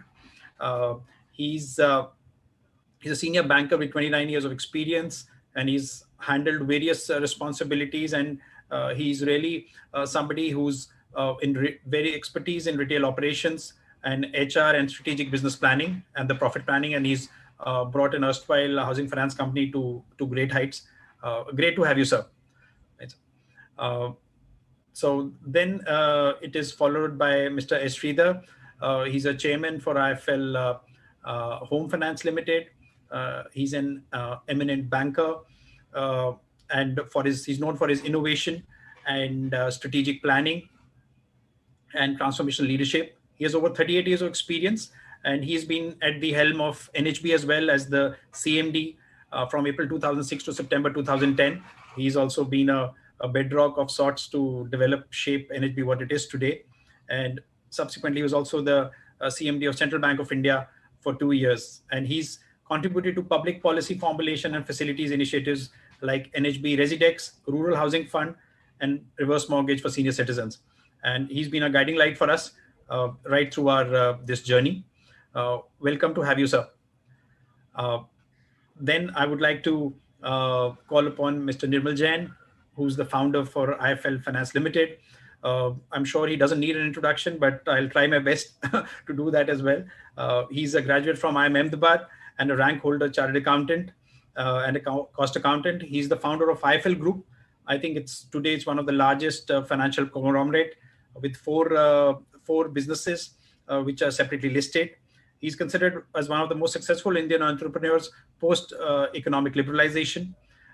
Today, under his leadership, there are 4 distinct listed companies: IIFL Finance, IIFL Securities, IIFL Wealth, and 5paisa.com. Each of these are leaders in their respective fields, and they have a customer base of over 4 million customers in 2,500 locations. So he's a great visionary and been a great person to initiate on fintech, and I'm sure that DNA has spilled over to us as well. IIFL Group under his leadership has solved various financing and investment problems, and IIFL Group has some marquee investors, for example, CDC of UK, Fairfax from Canada, and General Atlantic. Welcome to have you, Mr. Jain, as well. Now I'd like to introduce Mr. N. Srinivasan. He's the Managing Director and Head of South Asia for CDC. He's a postgraduate in business administration from Warwick School of Business, and he has over 7 years of experience in CDC, and he's known for redefining their investment objectives and rationale. And I must say that the seed for ESG and sustainability was sown by CDC, which really enabled us to trigger our thoughts in this direction about 5.5 years back. So thank you so much, Mr. Srinivasan, to be on the panel today. Thank you. Then I would also like to invite Sean Kidney. I think he should be in any moment. He's joining us from Australia. He's the CEO for Climate Bond Initiative, and Climate Bond Initiative is an NGO working to mobilize global capital for climate action, which was formed after the Paris Agreement. And today the Climate Bond Initiative has under its belt green bonds. Over 34 trillion of assets have been represented on its board, and he works extensively with the Chinese central bank and how to grow green bonds in China and market development programs in Brazil, Mexico, ASEAN countries, and Africa. Member of the European Commission's platform on sustainable finance and French government's Green Sovereign Bond Evaluation Council, among others. For the past 3 years, he has been voted the Global Capital magazine's most influential champion of the sustainable finance market. Sean, it's great to have you. And you have also, I think, been very instrumental to sow the seed of green to us. So thank you so much, and great to have you. And thanks for joining even from Australia. Thank you so much. Right, thanks. And then we have Mr. V. Suresh. He's the chairman of IGBC. Over 53 years of professional experience in housing, infrastructure, rural and urban development, and built environment sectors. He's worked with reputed organizations like the Bureau of Indian Standards, HUDCO, and various governments of India, expert groups. And today what we see, IGBC, I'm sure it's his baby. And even at this point in time in his life, the kind of energy and enthusiasm you get from him is highly infectious. And thank you so much, Mr. Suresh sir, to have you on the panel. Thank you so much. Can we have everybody on the screen, please?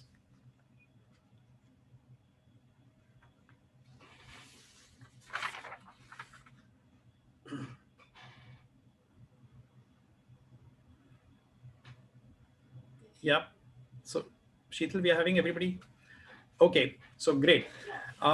So I think this panel, the primary objective of this session is to deconstruct the various aspects of it. So what the panel is that I'll start with one question from each of the experts, and then we'll try to summarize certain points to put together for the future course. This is more from a macro point of view and a policy and a government point of view, and some international feedback as well, and some feedback which we can also take back. So Mr. Hota sir, I will like to start with you. Sorry for putting you on the hot seat right at the start. Right, sir. So how do you, we have seen there's a lot of things happening from the government in terms of renewable energy. There's been a lot of stuff which has been happening on mobility. As far as, if I may say, on the construction side, there seems to be, we understand it's a very complex subject, but there doesn't seem to be so much of, I would say, effort towards that side to do, or maybe if I'm not aware of. And secondly, we might be able to address, there are two sections, and you know, in India, sir, the largest housing is catered by self-construction, and which will be, I think, almost 85 to 90% of that demand which is going to come. Yes, we are addressing through Kutum the developer segment, which is a segment which is very concentrated. But what will happen to the individual units as a whole, and how the ecosystem can be replicated maybe from the West for that? So just your thoughts on that, sir. Yeah, but what happens is the construction, you told about through Kutum, you are trying to develop the construction, particularly the developers, put the developers into the construction of green units. But always, I consider that creation of stock and increasing home ownership, this goes hand in hand. The self-construction, certainly self-construction continues to play a great role, but when it comes to self-construction, most of those self-constructions are in tier 2, tier 3 cities, or in smaller locations where the houses by and large are green. Other day in one of your Kutum event, I suppose I was talking about that how green was my maternal uncle's house. Because those were compliant to all those really green labeling. I think Suresh sir would be more than happy to label all those houses green, which were constructed with the local resources and which were having natural lighting with a big yard inside and all the rooms getting natural sunlight and because the materials were local, because there was very less usage of concrete and steel. So those were naturally green. Worry is really how to increase the individual home ownership, particularly in the urbanized, gradually increasing urbanized space. You need to deliver green. For that purpose, one thing is Government of India in the Pradhan Mantri Awas Yojana also, apart from the CLSS where the housing finance companies and lenders are involved, in the other three verticals, they are looking into it that by and large, the houses are delivered green. And there is a technology assistance grant also. Separately, almost close to 600 crores has been assigned by Ministry of Housing towards creating green affordable houses. When it comes to the housing finance companies, the banks and the financiers like us and the stakeholders who are present in today's deliberation, I'll say that as government, you can deliver incentives. As NHB, I can give some incentives. So today, Sridhar sir is there, ex-CMD of NHB.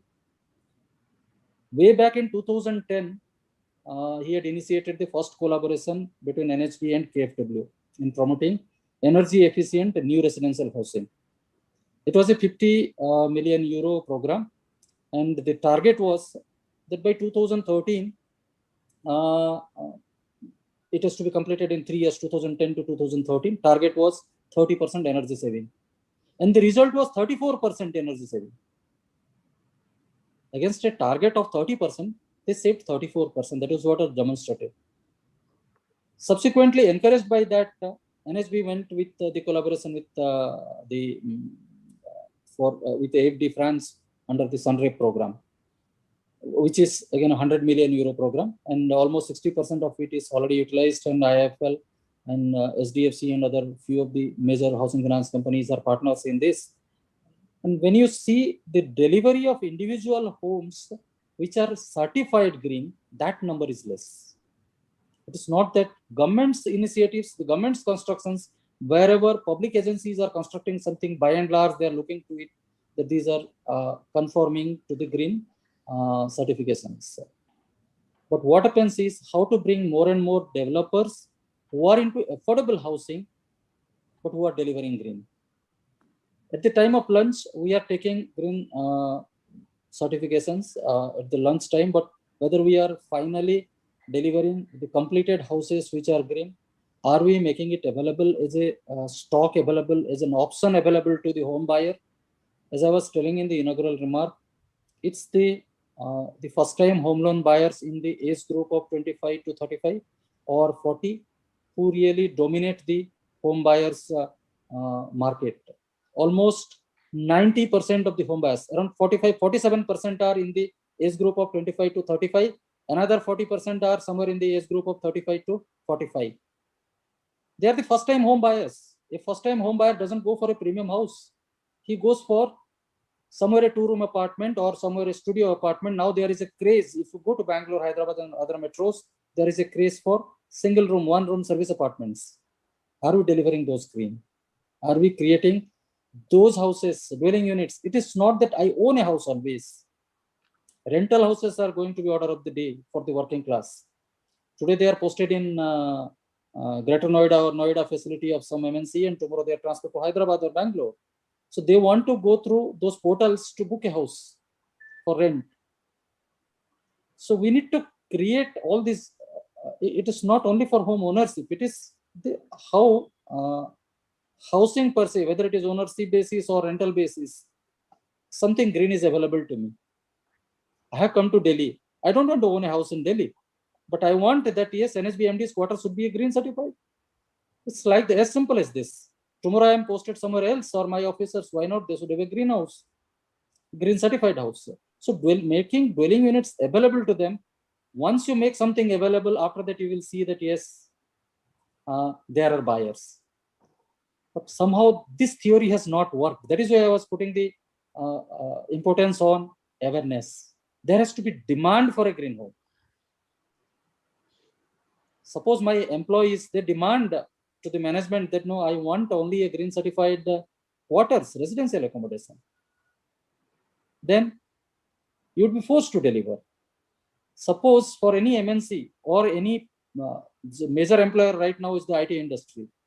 Suppose they demand that no, we want dwelling units which are certified green. Then the developers will also deliver. The stocks will be created based on demand. It is all demand driven. If we incentivize, then maybe there will somewhere you can optimize the cost a bit, not beyond that. Awareness is most important. So what you are doing, what all of us are doing here is in the right direction really. As far as incentives are concerned, NHB in all its refinance, we give 10 basis point reduction in the refinance cost if it is green certified to the individual homes. Yeah. And by and large, you get a refinance primarily against individual home loans. Right. So I would really, I would call upon all the financiers, whether it is HFCs, the small finance banks, the banks who are delivering to the bottom of the pyramid, to the economically weaker section and LIG segment in particular, to encourage individual home loans for which are green certified. The incentives are not an issue really. Incentives can follow, and there are a lot many incentives we are offering. Government is offering from its side, but we should create an environment. As a housing finance company, if you reduce the cost of a home loan by 10 basis point, demand that 10 basis point in refinance, I am offering 10 basis point refinance rate reduction. It's as simple. So all of us, we must pass on. If I pass on 10 basis point reduction in refinance cost to a housing finance company or to a small finance bank or to a RRB or to a bank, they should pass on that cost reduction to the ultimate home buyer. End of the day, for the home buyer, you'll have to demonstrate that you have got something. And one more thing I would like to really stress upon. It's the average home buyer, the average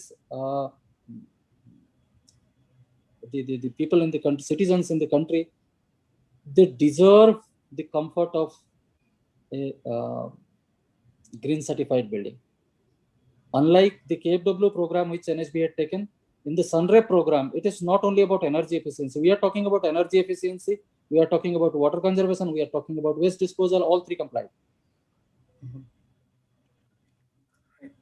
I think this 100 million euro is a starter, and that apart, we have got a partner to create awareness, and CRISIL is working on that.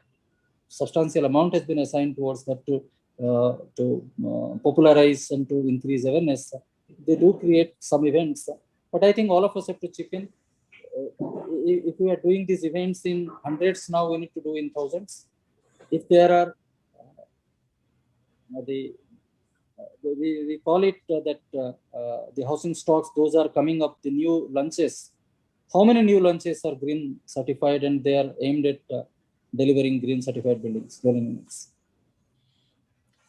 It's not always really the property loan, it's the individual home loan which matters, which increases the housing stock. Right. Done, sir. So thank you so much, sir. Thanks for this, sir. Now the second question would be for Mr. Sridhar, sir. So you've been at the helm of NHB and you've been also part of the banking sector, sir. So just wanted to know, basis your past experiences, what do you think these two institutions need a feed? You could have some suggestions or thoughts of propagating sustainable housing, sir, in the country, sir. Mr. Sridhar. Yeah, thank you, Mono.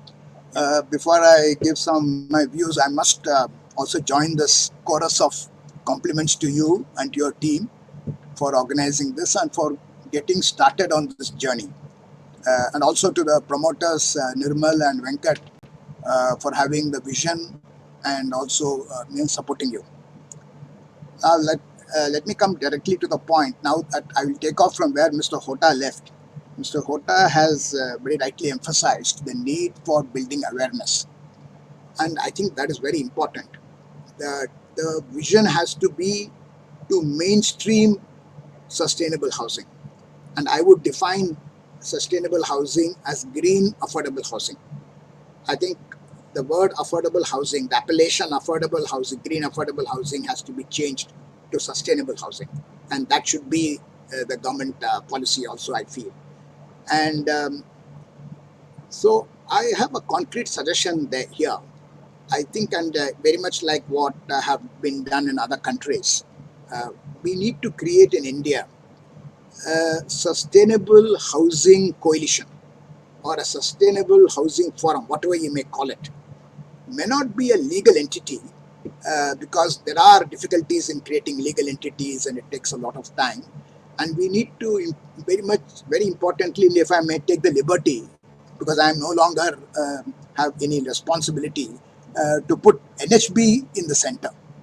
Since I am not responsible, I can easily make the suggestion that NHB should actually be in the center of this coalition, where apart from playing the role of its apex financial institution, it has to be more development oriented in order to bring all stakeholders. It's not a new suggestion. In fact, in every activity, this is being done, where you bring all stakeholders on a single platform, where you have a clearinghouse of information and views, and then you decide upon actionable programs, and you prioritize them as to what is doable, easier, and what is not doable. It's nothing new. But I think the time has now come, given the urgency of the situation, and this is a slow killer. It's like diabetes. It's a slow killer. Before you know, you are now on your on your last legs, so to speak. So people have not realized that there is need to create a sustainable housing revolution, something like what was done 50 years back in India as the Green Revolution, which was done in agriculture, and that was a response to the food shortage that we had. And today, this should be a response to the housing shortage that we have. And as I said, is basically in the lower income groups that are then suffering. And it's that group that needs to be educated. Because, and Mr. Hota was gracious enough to refer to the pilot program that we introduced in 2009 or 2010 about, with support from KFW, on residential housing, sustainable residential housing. I'm sorry to say, now that there was no support from any government agencies on that program. I had to turn to an international agency like KFW to support that. And whilst I am firmly of the view that whilst we can take international support, funding and policy support, international well-meaning institutions, that intervention is necessary. But in order to make any activity mainstream that activity, it has to be domestically driven. It has to be domestic financial institutions. It has to be the domestic governments. It has to be the domestic institutions and domestic people who have to get converted. I'm afraid we are still in this subject, whatever little but I have seen.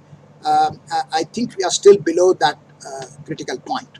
We have not yet come to the tipping point, and I am very happy that I mean to be part of this in IIFL housing, where we are doing a little bit to do that, but much more needs to be done. And I'm very happy to hear Mr. Hota, affirming his full support of this. But I think that is one. And this coalition is not, I mean, it has to create a financing ecosystem that will support this, which will have to include the regulators as well. Now, for instance, can Reserve Bank of India, in respect of banks, HFCs and NBFCs, be a little more accommodative on the risk weightage for sustainable housing, just as it's done for affordable housing? Can it be a little more accommodative on LTVs? Can SEBI be a little more accommodative on debt capital market issues in terms of a fast track process? Just as state governments have been, some state governments have been very supportive in giving fast track clearances under the planning process. So can this be made into a more viable and self-supporting and self-feeding type of a movement that should happen? Or for that matter, can Government of India tweak the fiscal policies in such a manner that it can help developers of affordable housing? Because developers are the last because they want to look at profit, and we have to get particularly the small and medium developers on board in sustainable housing, I feel. And how can we do that? Can we now? We have seen in states like Maharashtra where stamp duty concessions have spurred residential housing. And we have seen that very much in the UK as well, where stamp duty concessions cut has actually improved housing, but also improved housing prices. Unwelcome, but anyway, that's that apart. So, can we see something like that? A state government, central government coordinated policies which help this, but these incentives alone can just provide the skeleton. What needs to be done is the flesh, and the flesh has to come from wider acceptability by people as well as by both on the demand side and by developers or by own development, as you referred to, Monu, very rightly about self-construction. But how do you educate them that they have to use energy efficient housing, which should be in the long-term interest of the community and for everybody else? So I think that's the challenge. And for that, I propose a more durable and a concrete mechanism to do this. We have the various components of that ecosystem somewhat in place. We have the rating systems well developed. IGBC has been a pioneer, but there are others. We have the valuation agencies now far more professional than what they were 10 years back. We have, I think perhaps we need to create the real estate agent chain a little more professional than what it is now, because the professional part of it is only for the upper end. Now, how do we bring it down? We have, of course, the banks and the housing finance companies. The banks will come in only if they see some advantage. They will see, they will be careful about, they are very careful about risk. I mean, not that HFCs are not, but therefore, can this, what the government has got, this credit guarantee trust for low income housing, can that be activated to provide that guarantee support? Apart from the IMGC where NHB is a promoter. So can all these mechanisms work? If they can work together, then I think we will be able to generate that critical mass. So I think if the banking system moves, then we will have tremendous momentum because they're very large, but we'll have to make it overall from a risk return point of view attractive, and we will be then able to generate that type of mass that we want. I'll stop there. Thank you. It's wonderful, sir. As candid as every time, sir. So it's wonderful, and I think you've summarized this. I think the panel one completely, but I'm sure we will take it from there. And I have noted down a lot of points here. So thank you so much, sir. Always great to hear you. Now I would just request remarks from Mr. Jain. Mr. Jain, I just wanted to know that there's been a government expectation which is there, but we've also seen that from the private sector also, at least on this line, it's not been enough. So what do you think from a private sector entrepreneur? What would be your outlook, and how would you expect what kind of things should be developed so that private sector also gets into this in a big way? Thank you. I think there have been very enlightening comment by Mr. Hota and Mr. Sridhar. But I just get back to the topic and its relevance to whatever people have spoken, because I think the topic which was given to the panelists is policy regulations and global expectations on Indian green and sustainable taxonomy. So the taxonomy regulations came in force in European Union very recently, just about 6 months ago, and they'll become applicable on 1st January 2022. So what everybody is saying will become relevant only if the regulations are in place, because the challenges for private sector, or even like as Mr. Sridhar was saying, that government regulatory bodies should encourage. But what is green? What is sustainable? Anybody can go and claim that, okay, I'm sustainable, so give me the benefit of capital adequacy or LTV or risk weightages. So how do you define that? And that is the most important challenge, because this is a question like somebody has to be honest, but what is honesty? Or Swachh Bharat or Clean India, but what is cleanliness? So unless we do that, nothing will happen, because it will be very difficult for regulators to support and it will be very difficult for investment to flow. So I think there are a lot of money and a lot of support. The intent is there, and a lot of investment can flow to private sector in case they really do something which is green and sustainable. But what we need today is taxonomy regulations. EU has at least made an initiative. Whether India can adopt the same or the context is different here, and we need to do something different. That is what maybe experts here have to take initiative and get that in place. Because the moment we get that in place, it'll become easier for us to bring our intent into like a real life or make them fructify. As you know, everybody's, I think even if you go to regulators, we go to government, everybody's very clear that climate and the global warming is a real threat and we need to do something. We need to incentivize. But the question that will come again and again, that there's a company A is doing something and they say, okay, I'm doing green, I'm doing sustainable. How do you assess whether it's enough or whether it certifies or whether it meets the criteria for government incentives, for investment, for bonds, or for any amount of, or any capital to flow in? So I think private sector will be very happy to participate. But what we need is the taxonomy regulations first.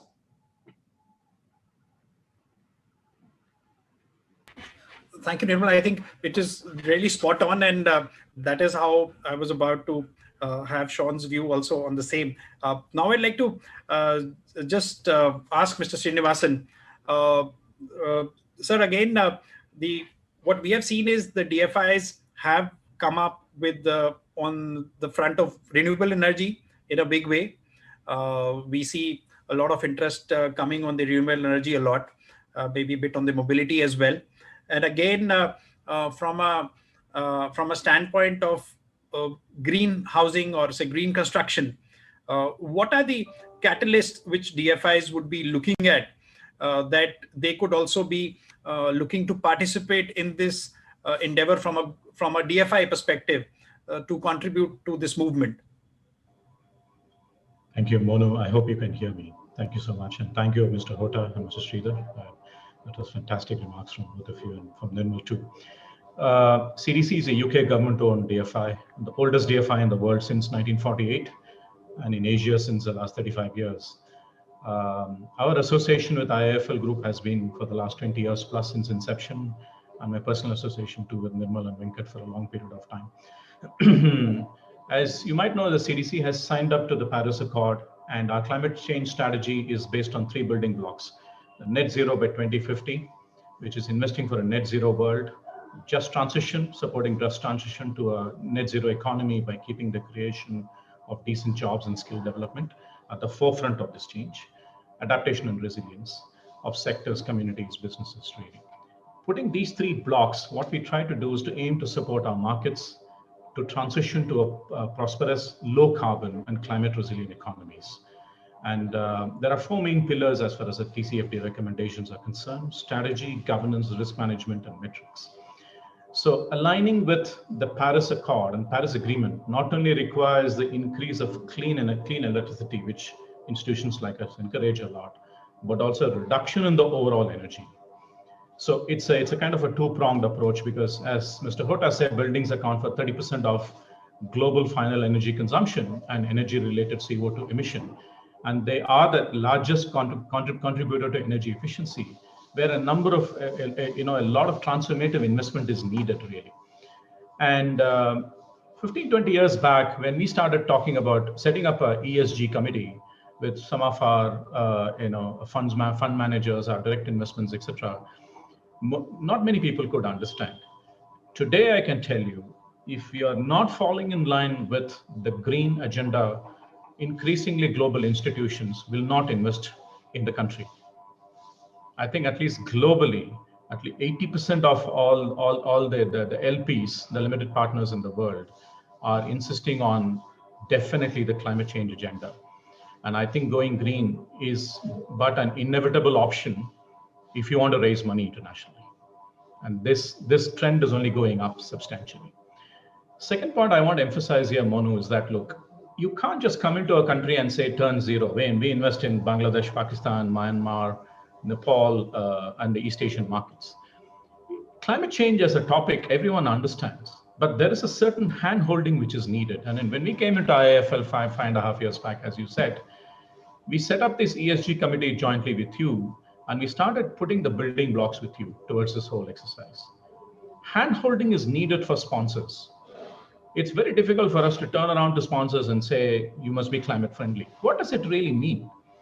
I think the role of DFIs like us is to definitely ensure that the just transition part of it, which is, and also adaptation and resilience part of it really, is handled very carefully, and there is a hand-holding needed in this. What we do as CDC is to set up an ESG committee, which invariably we chair, and we try and follow the green agenda there. That is the most first thing we do. Other thing we should definitely do is to go to the central bank and try and make sure that the banks and the institutions follow a certain degree of, the green agenda, because the TCFC, the suggestions on strategy, governance, risk management, and metrics, if the large lenders in the country follow both in the public sector and the private sector, then it cascades down the line very easily. I think RBI are putting some efforts into this, maybe a bit more efforts into this, and we are trying to work with them as well in this regard. That's the second suggestion I have. And the third one is about the EDGE, really. And EDGE certification means saving on to 20% in water, energy, and embodied energy in the materials, really. I think it's important that a very small percentage of our buildings have got this, really. But if you are moving into the green building concept, we have to move towards the EDGE. And if the buildings are EDGE certified, at least there is a mark, there's a stamp of quality and endorsement that this has happened in a credible way. And institutions like CDC can work. We have done this, though in a smaller way. But institutions like CDC can work with IIFL and other home loan developers, and through these entities with the ultimate developers to move towards this direction. Financial incentive is an important part which Nirmal talked about, and I endorse that. But I think there should be a greater realization beyond the government. India is the third largest emitter in the world. If we do not play our role, it is impossible. The last point I just want to mention here is climate and green is not just about renewable energy of having solar, etc. But I think it cuts across the various sectors. You look at affordable housing, we're talking about it. You look at food and agriculture, we talk about it. Every healthcare, we talk about it. It cuts across every sector. The layer of green cuts across every sector, like, for example, technology. And that's the only way we can invest. And investors like us do not invest if people don't follow IFC performance standards. And that's going to be the rule coming from most of the investors globally. And I don't think there is a choice there for if you want to raise money globally. I'll stop there, Monu. Thank you, Srini. Thanks a lot for your words. And I think it does set out certain triggers for, I'm sure, for the government also to follow, and the central bank as well. Now I would like to ask Sean. Sean, you have been the flag bearer of green bonds across, I think, after the Paris Agreement, and you are working with the Central Bank of China as well, and some other countries as well, and you've been educating them or enabling them to form frameworks for green bonds to bring it to their respective countries and how to align that. I think you would be best placed from your vantage position to summarize this, and how what kind of recommendations would you give to the government from that point of view to create a green finance ecosystem. Off to you, Sean. Thank you, Monu, and it's an honor being here. You're doing some fantastic work at IIFL HFC, I have to say, and I'm impressed with the publication and impressed above all with your ambition. Monu, you've shown great leadership here. Look, we've got a big challenge ahead of us, as you know. We've got for climate reasons, as some of our esteemed speakers have said, we have to dramatically reduce emissions in the built environment globally by 40%. In India, we've got a slightly different problem. We've got to ensure that new build is done in such a way to reduce the need for energy as much as we can, which in a challenge where everyone's adding on air conditioning, it's a problem. You know, in the last 7 years, we have added more capacity in air conditioning globally than new renewable energy capacity across the whole planet. Because a lot of us in warm zones are looking for cooling. Now, that's undercutting our climate ambition. So the efficiency, the heat efficiency of buildings is incredibly important for going forward. The energy efficiency in terms of using appliances and all these sorts of things, to making sure we can meet our climate ambitions and making sure renewable energy growth outstrips that air conditioning growth and can contribute to a reduction in fossil fuels. That's the background to it. Of course, at the same time, in India, we have an incredibly important social justice agenda around affordable housing, which is central to what we're doing. And we now have what I'm going to call a Build Back Better agenda post-pandemic. It's worth understanding the degraded environment roots of the pandemic. It's about pathogens jumping between species as a result of collapsed bat ecosystems in southern China and ASEAN. And as a result, this can be seen as one of a climate change incident. In fact, the IPCC has been predicting a lot more pandemics this century because of climate change, and they say this is the first one that got away. We had near misses with SARS and MERS. There will be more. Understanding that is useful because this is an illustration of how the impact of climate change is not linear. It will not be a smooth warming or a smooth reduction in water. It'll happen in shocks. The pandemic is one such shock. There will be heat shocks. We are at risk in India, in northern India, of experiencing significant wet bulb incidences, which will put the lives of many millions of people at risk unless they have access to cool shelter. There are many things that are getting quite scary about this going forward. But the pandemic teaches us that we need to be looking at social resilience while we're addressing mitigation, and we need to make sure that people have access to health, to protection, and to jobs. We need to use a construction boom to create jobs as part of it. There are many things involved here going forward. And I guess I'm trying to just simply say that the sustainability of our society, our economy, our ecosystem is a complex thing, with the built environment being at the center of solutions, the nature of solutions.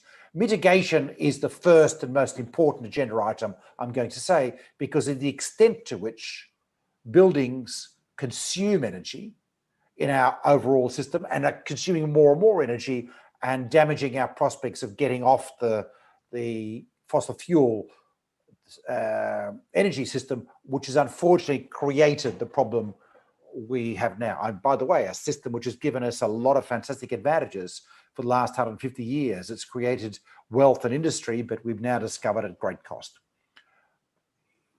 One of the things that we've been doing in the last few years has been to create a green finance market, which is what you talk about and what some of the other speakers have talked about. We now have about $1.1 trillion US of green bonds outstanding in the world.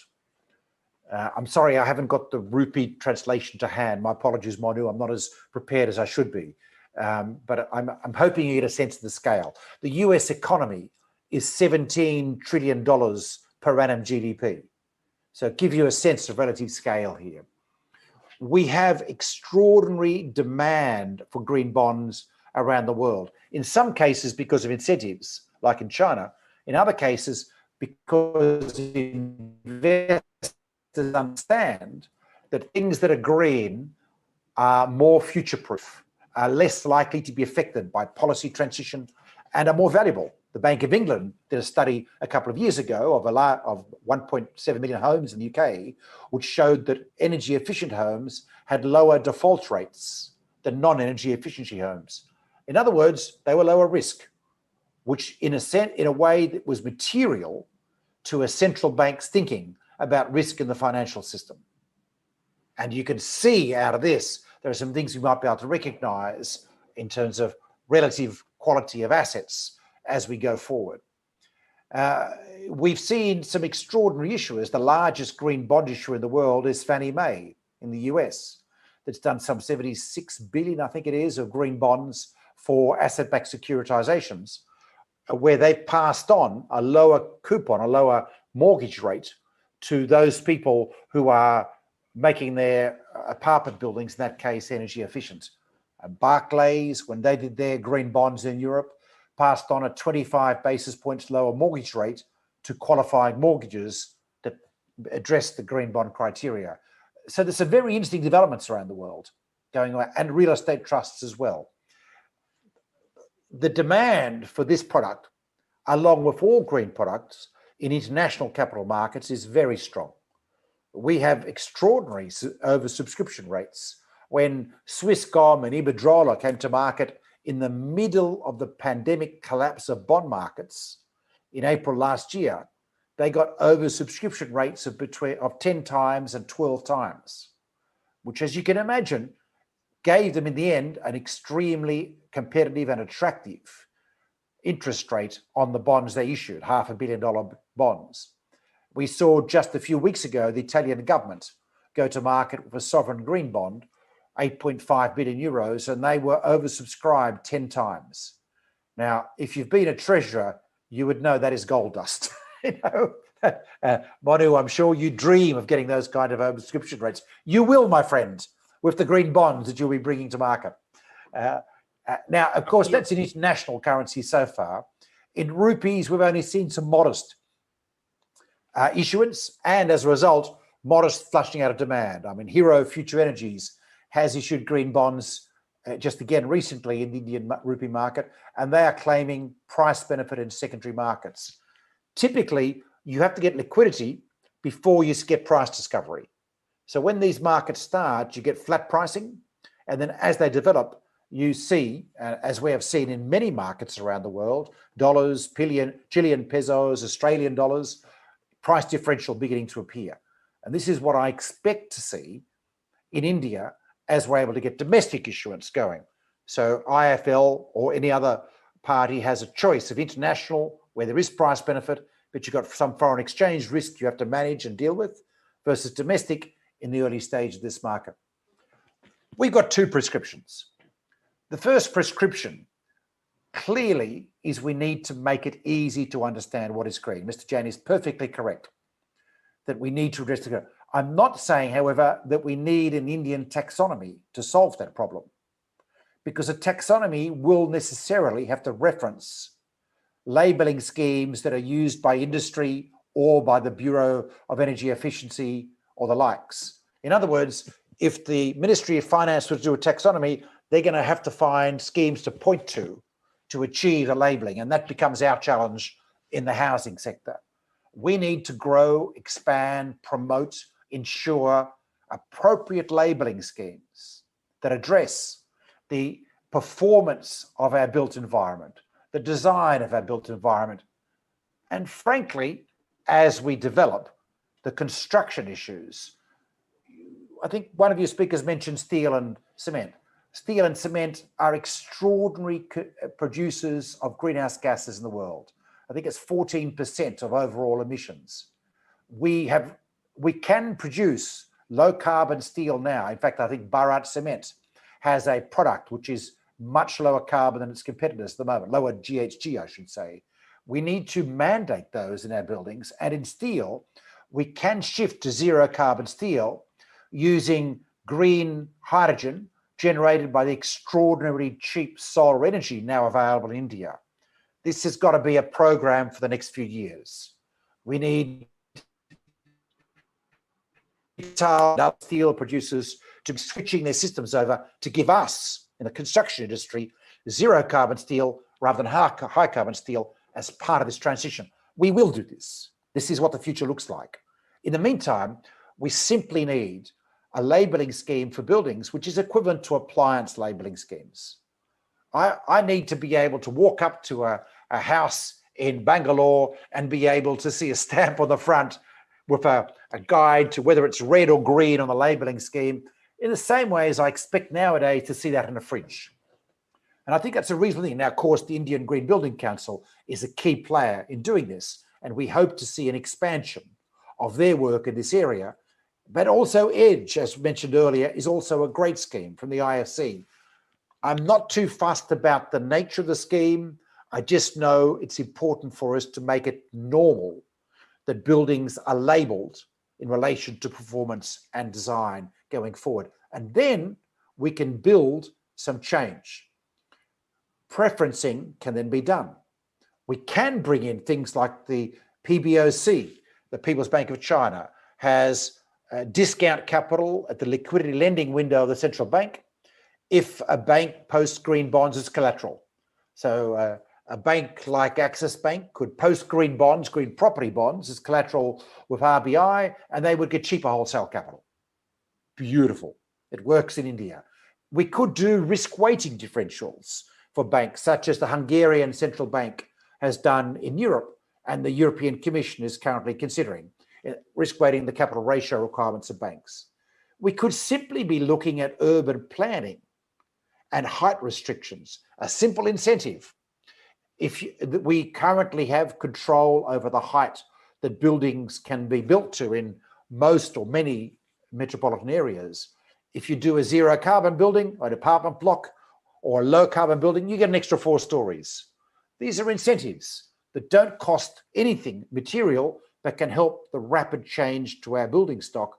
In the meantime, we have that pricing benefit I've mentioned of the green bond market, where issuers like Renew Power, who issued green bonds in the European market recently, got the lowest interest rates a renewable energy producer has ever achieved, 4% for that rating level, which is an extraordinarily low interest rate, which is available now, even before we consider further incentives. Make it easy, then bring in incentives. There is no doubt that to be able to shift our economies to ensure that we address the challenges facing our children in timely fashion, we will need to bring in incentives. We will need to ensure those incentives are linked to reduction in emissions, but also the resilience of our infrastructure, the usage of water, and other environmental issues. The characteristics will become a little bit more complicated over time. This is what we're doing in Europe. This is what we're doing in China, in Australia, in the US now. It is very much a global movement that India is part of, that IIFL is part of in its thinking on these kinds of issues. But of course, there's a lot to be done. The labelling schemes are not adequately in place. The preferencing has got to come in. Now, I'm going to say the IPCC has told us we have 10 years globally to get our emissions down by 55%, or else we risk catastrophic futures for our children. India is in an unusual position. It has very low capita emissions, but they're increasing.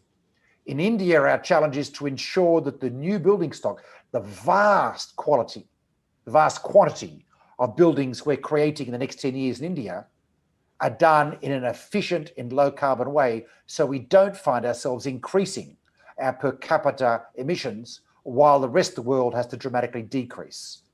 So it is a different challenge, but it's a critically important challenge, given the scale of the Indian population and the scale of the economy. Critically important for the planet.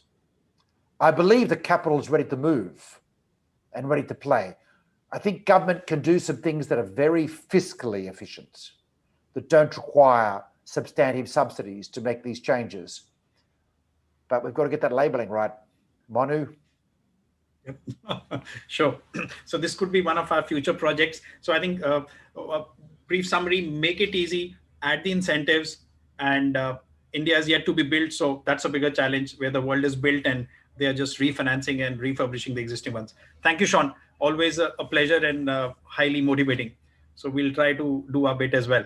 Right. So the final speaker for this session, Mr. V. Suresh, sir.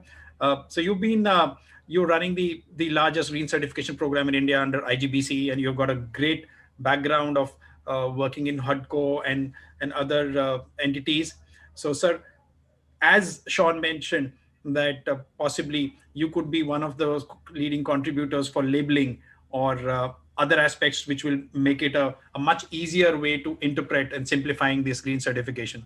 So off to you, Mr. Suresh, sir. Thank you. Audible? Yeah, absolutely perfect, sir. Yeah, absolutely perfect.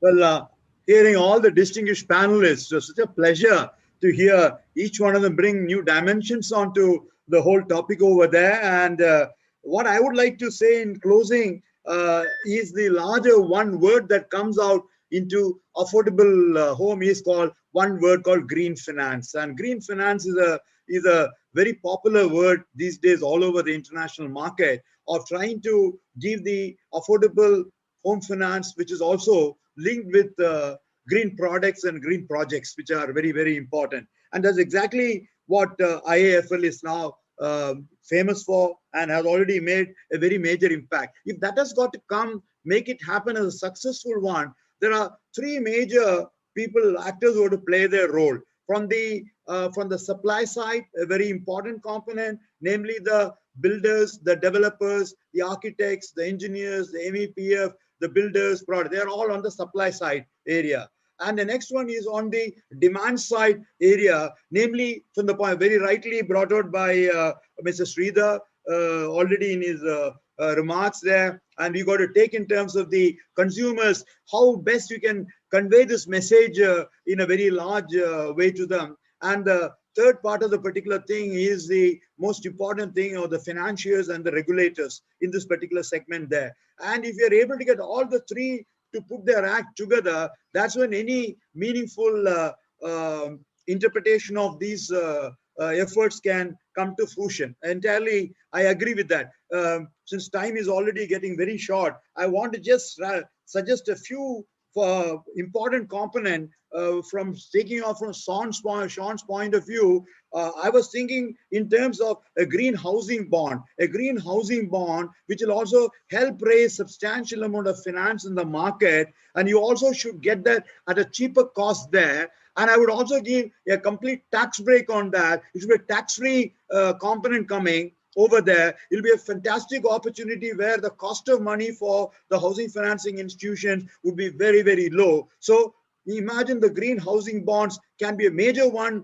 It will succeed because government already has come with the best possible intervention of the 6.5% interest subvention, which is already available for the weaker section housing. That's already there, 6.5%. And India today in 2021, we are having the lowest ever interest rate for home finance in the market. It has never come to this level. Always been used to 11, 12%. We have come down to the single digit, and now from the 7% down to 6.5%, all that. So already there is some amount of incentive coming from that particular side. If you are able to get that organized with also the tax-free bond status, take my word, Monu, you will be able to get a substantial amount of, may not be the way Sean has indicated or the $1 trillion, but I'm sure a substantial amount of funding can be generated in the home finance market for the affordable home finance market or sustainable housing market, whichever word you want to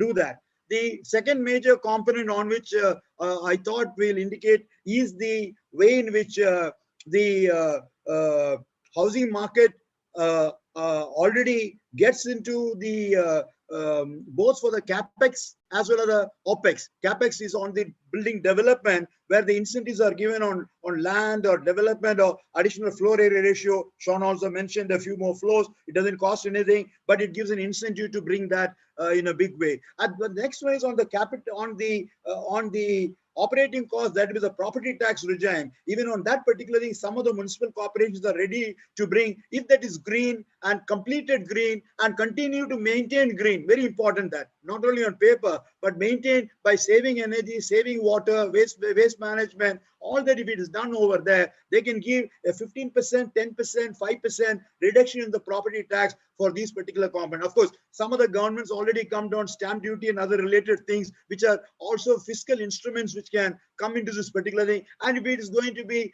green housing in a large way, we should work on it.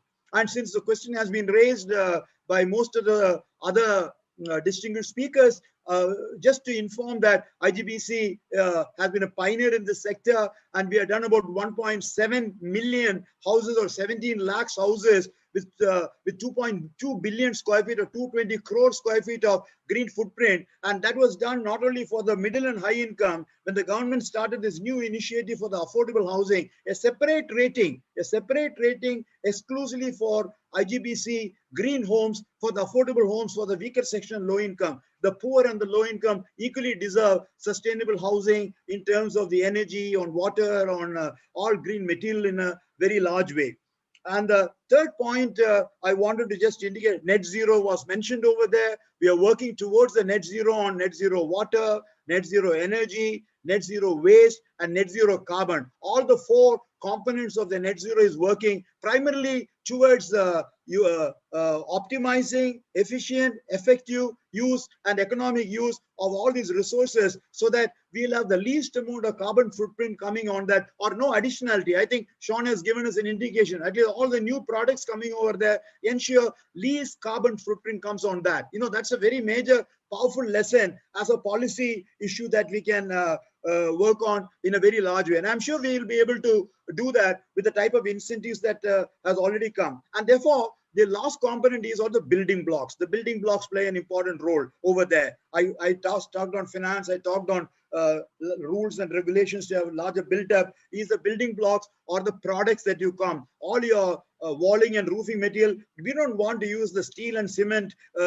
The house which I have has got the least amount of steel and cement, Sean, because our idea is not to again, but overuse to avoid, because that's the highest level of embodied energy coming on the building materials coming in the sector. So we have to use least amount of embodied energy is a powerful message that we can give, not only in the operating cost of the energy, operational energy on electricity, water, various other things, but also in the building material component. And therefore, from that point of view, the Green Pro rating, the green housing rating along the Green Pro for all the products, your walling blocks, your other material, your flooring, your tiling, each one of those products that you have, if it has got the least amount of the eco labeling that's come, you want to use the right word labeling, Monu, and I think it's very right that we require a positioning for this particular thing in a very large way to take it forward in a big way. And that's coming, the Green Pro labeling with about 2,000 products have come in the housing sector, which can be a substantial level of particular thing where they bring in all these things of ecologically appropriate,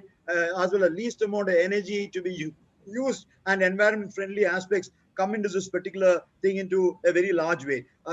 And the message that can go to the builders and developers, because that is also told in a large way, all of them. So fortunately, CREDAI, which is a Confederation of Real Estate Developers Association of India, the biggest one, and the National Real Estate Development Council, they are the two of the leading builders forum, where all real estate developers are there. They have taken now. One good news for you is that with, in addition to the 145% growth that's already coming over there, all the new buildings coming from the builders and developers side, Monu, you should be happy to know they are increasingly going for green certificate. In our own rating of certificate for all asset class of building, our homes are one of the biggest ones which have shown phenomenal amount of growth, and more so in the affordable homes sector. That's already showing. So builders and developers, we should have a separate segment coming on that. Possibly we should have an interface mechanism to see how best we'll be able to do that. One question they will ask you is, while the individual home loan beneficiary loan comes over there, construction loans to the builders, short-term loans is one thing they will ask. If all of us in IIFL or HDFC and various other organizations give, construction loan will come in a better way, short-term 5-year loan for them, then of course the long-term loan will be taken by the beneficiaries for 15, 20 years, but there is no problem there. You will be able to give that at an affordable rate. I'm sure developers and builders also very happy to take it forward. I discussed a few projects also with you on that. So I do not take much time beyond this particular thing. We are getting into so much of the next session's time period. I think we should work together. It's a holistic approach, and it's a right time that's going on. India is now, as you said, more than whatever India has built so far. You're going to have an equal amount of India to be built in the next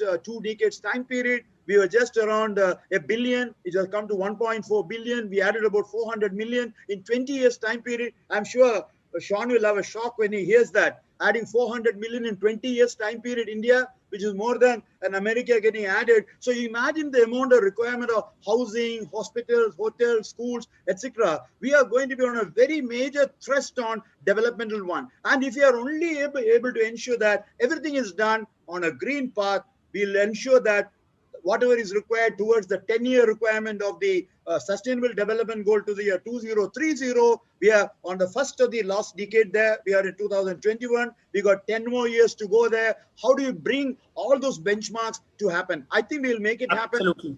Green I agree, sir. Green path, taking the green path will be the right way to go forward and find out all that is required to make it work. Sure. Absolutely, sir. I'm sure. Thank you so much, sir. Really a pleasure listening to you and your energy as well. I would like to, so we Q&A, we'll keep it for the later time. Thank you so much, all the panelists. And thank you so much for this very thoughtful and a very, I would say, quite a good session. There are a lot of takeaways from this. Thank you so much for that, sir. Thank you. Ajay, I would like to invite you, please. Ajay, are you there? Yeah, Manu. Thank you, Manu.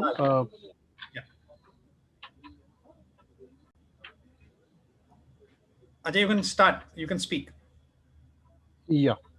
So, thank you, Manu. On this, I'm delighted to announce today that IIFL Home Finance and Griha is signing an MOU today. And this MOU between IIFL Home Finance and Griha is for working together to help in promoting awareness for inclusiveness and sustainable green building concepts, especially in affordable housing segment and Griha rating system, and also to organize workshops or campaign to improve communities through sharing of information. Let me share just a brief about Griha. Griha is acronym for Green Rating for Integrated Habitat Assessment, which was adopted as a national rating system for green building in India by Ministry of New and Renewable Energy (MNRE), Government of India in 2007. Griha evaluates the environmental performance of a building holistically over its entire life cycle based on quantitative and qualitative criteria, thereby providing a definitive standard for green buildings and sustainable habitat. It seeks to minimize resource consumption, waste generation, and overall ecological environmental impact of building and habitat.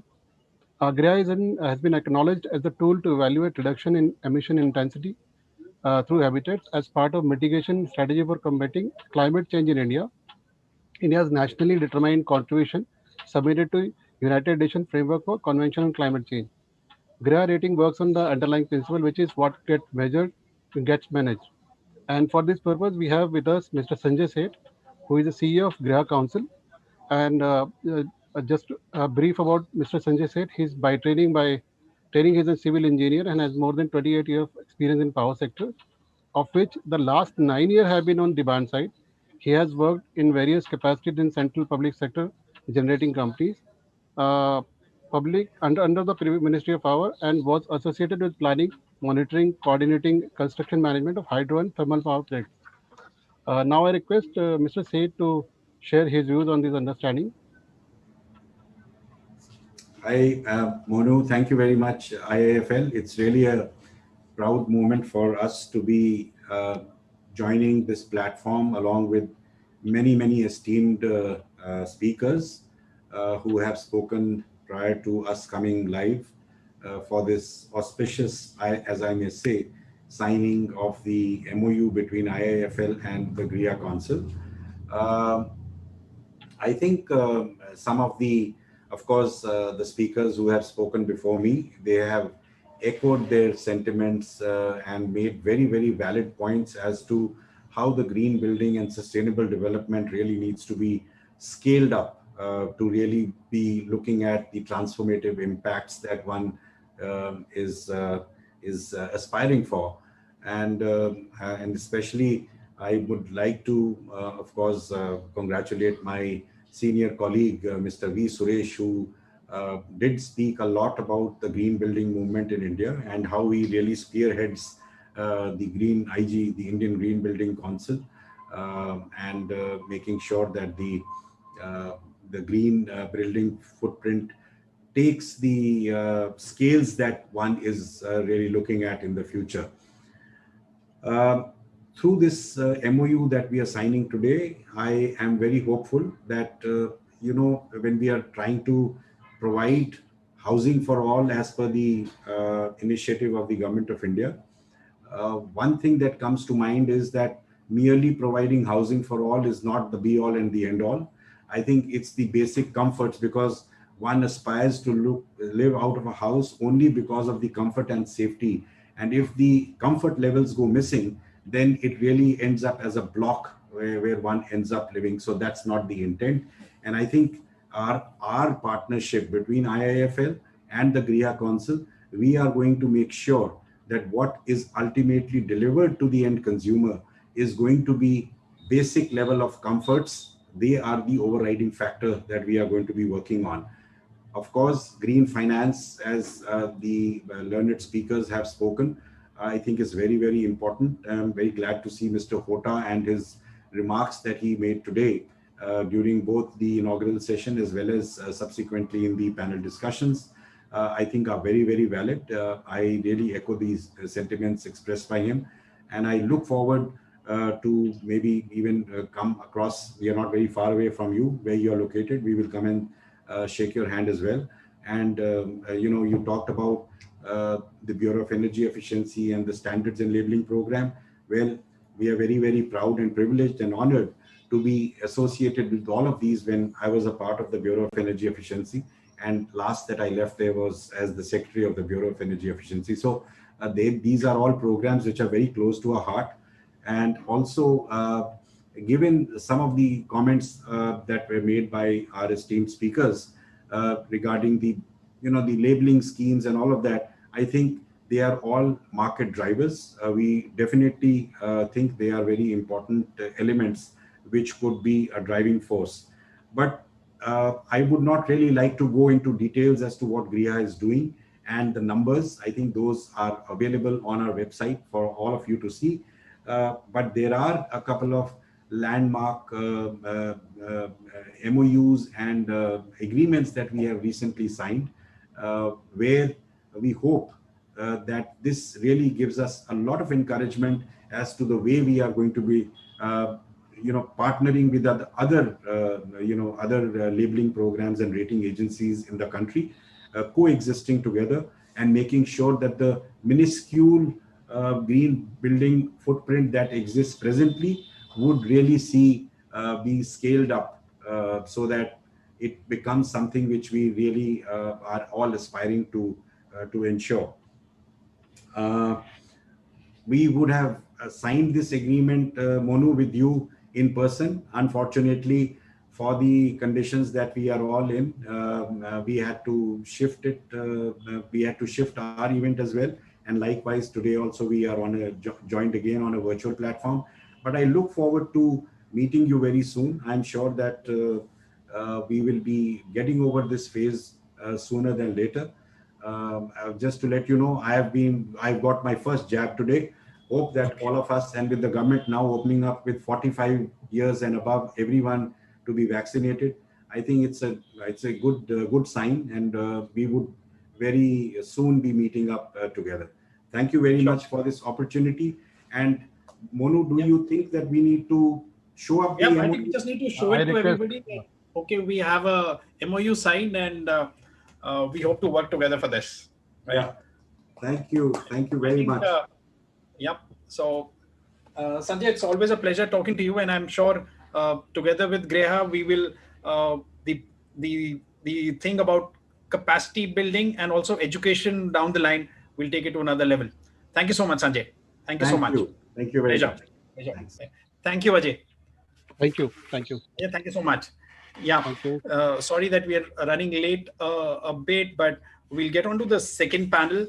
And the panel, the second panel is about understanding the gaps and strategizing for knowledge sharing, capacity building, green certification, and material innovation in sustainable, affordable housing.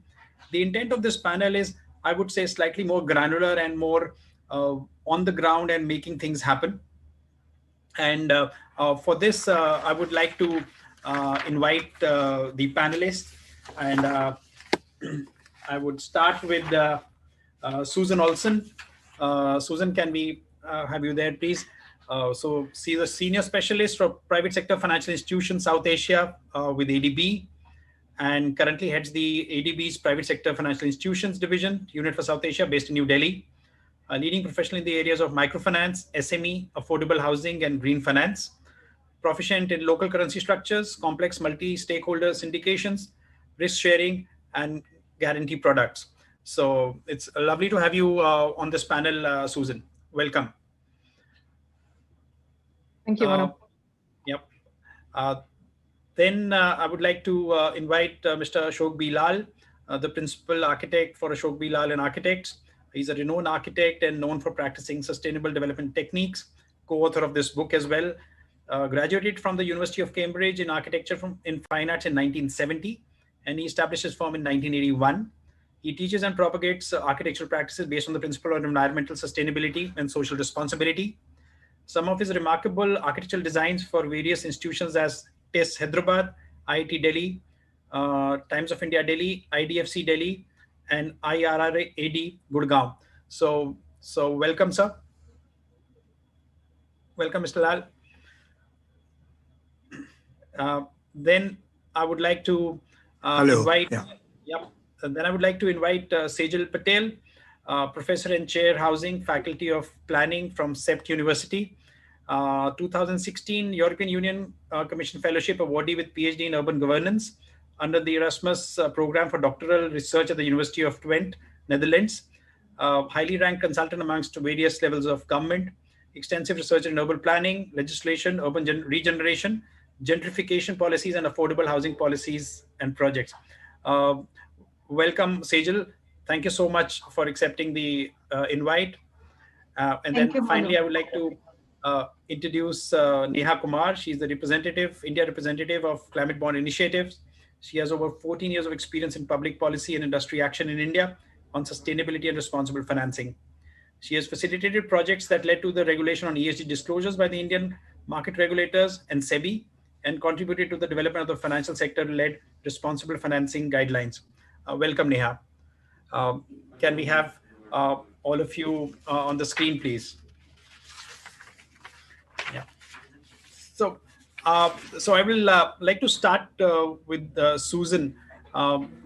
So Susan, the question is, as I said, this panel is more about getting on the ground and how to make things happen. We've been talking for last 2 years, and we've learned a lot about what's happening in the ecosystem. So being a representative of one of the leading DFIs, so what is it, the technical specifications or benchmarkings you are looking at, which the industry needs to work upon for you to give you the confidence, and so that it encourages you and gives you the confidence as well? The intent is definitely there, but there could be some gaps, which sometimes I'm sure we have discussed as well. What really you think is the way forward to take this forward and make it into an action-oriented outcome of these discussions? To you, Susan. Thanks, Manu.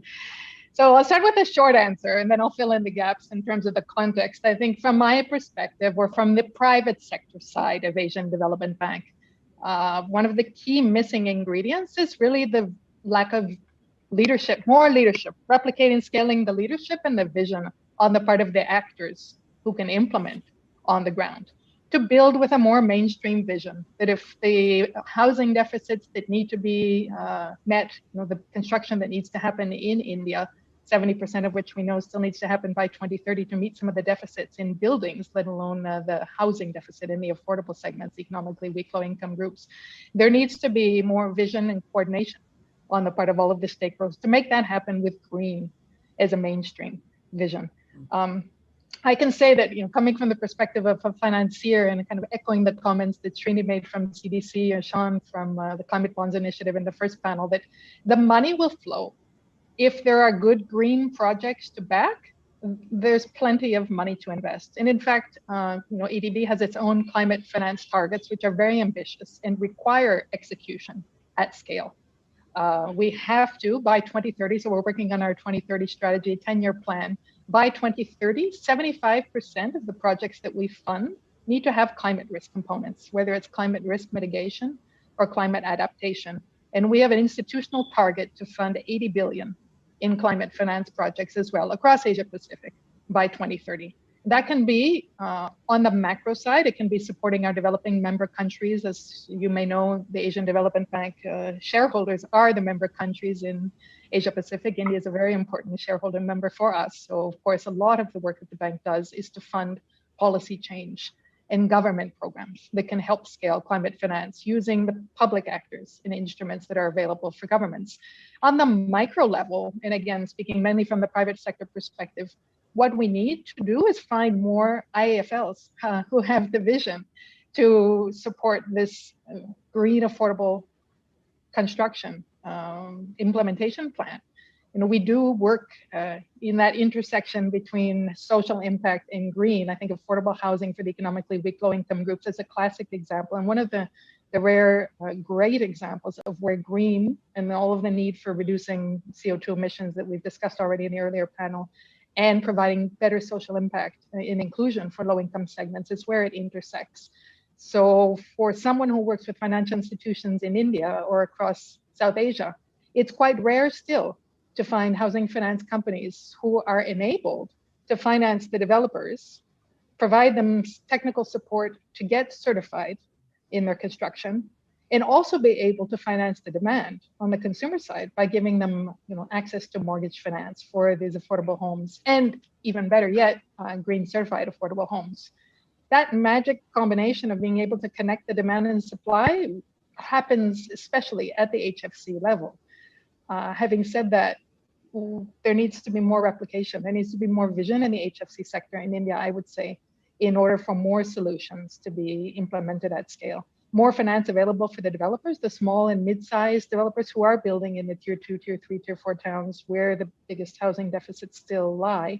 And having the capacity to work directly with consumers to at least build awareness, which we know IIFL is doing an outstanding job in doing through this event, the book launch, through your ongoing dialogue platforms of Kutum, but also ideally passing through incentives to the consumers to drive demand. And of course, ADB as a financial institution has the ability to fund those incentives and pass them through HFCs at the micro level, working HFC by HFC.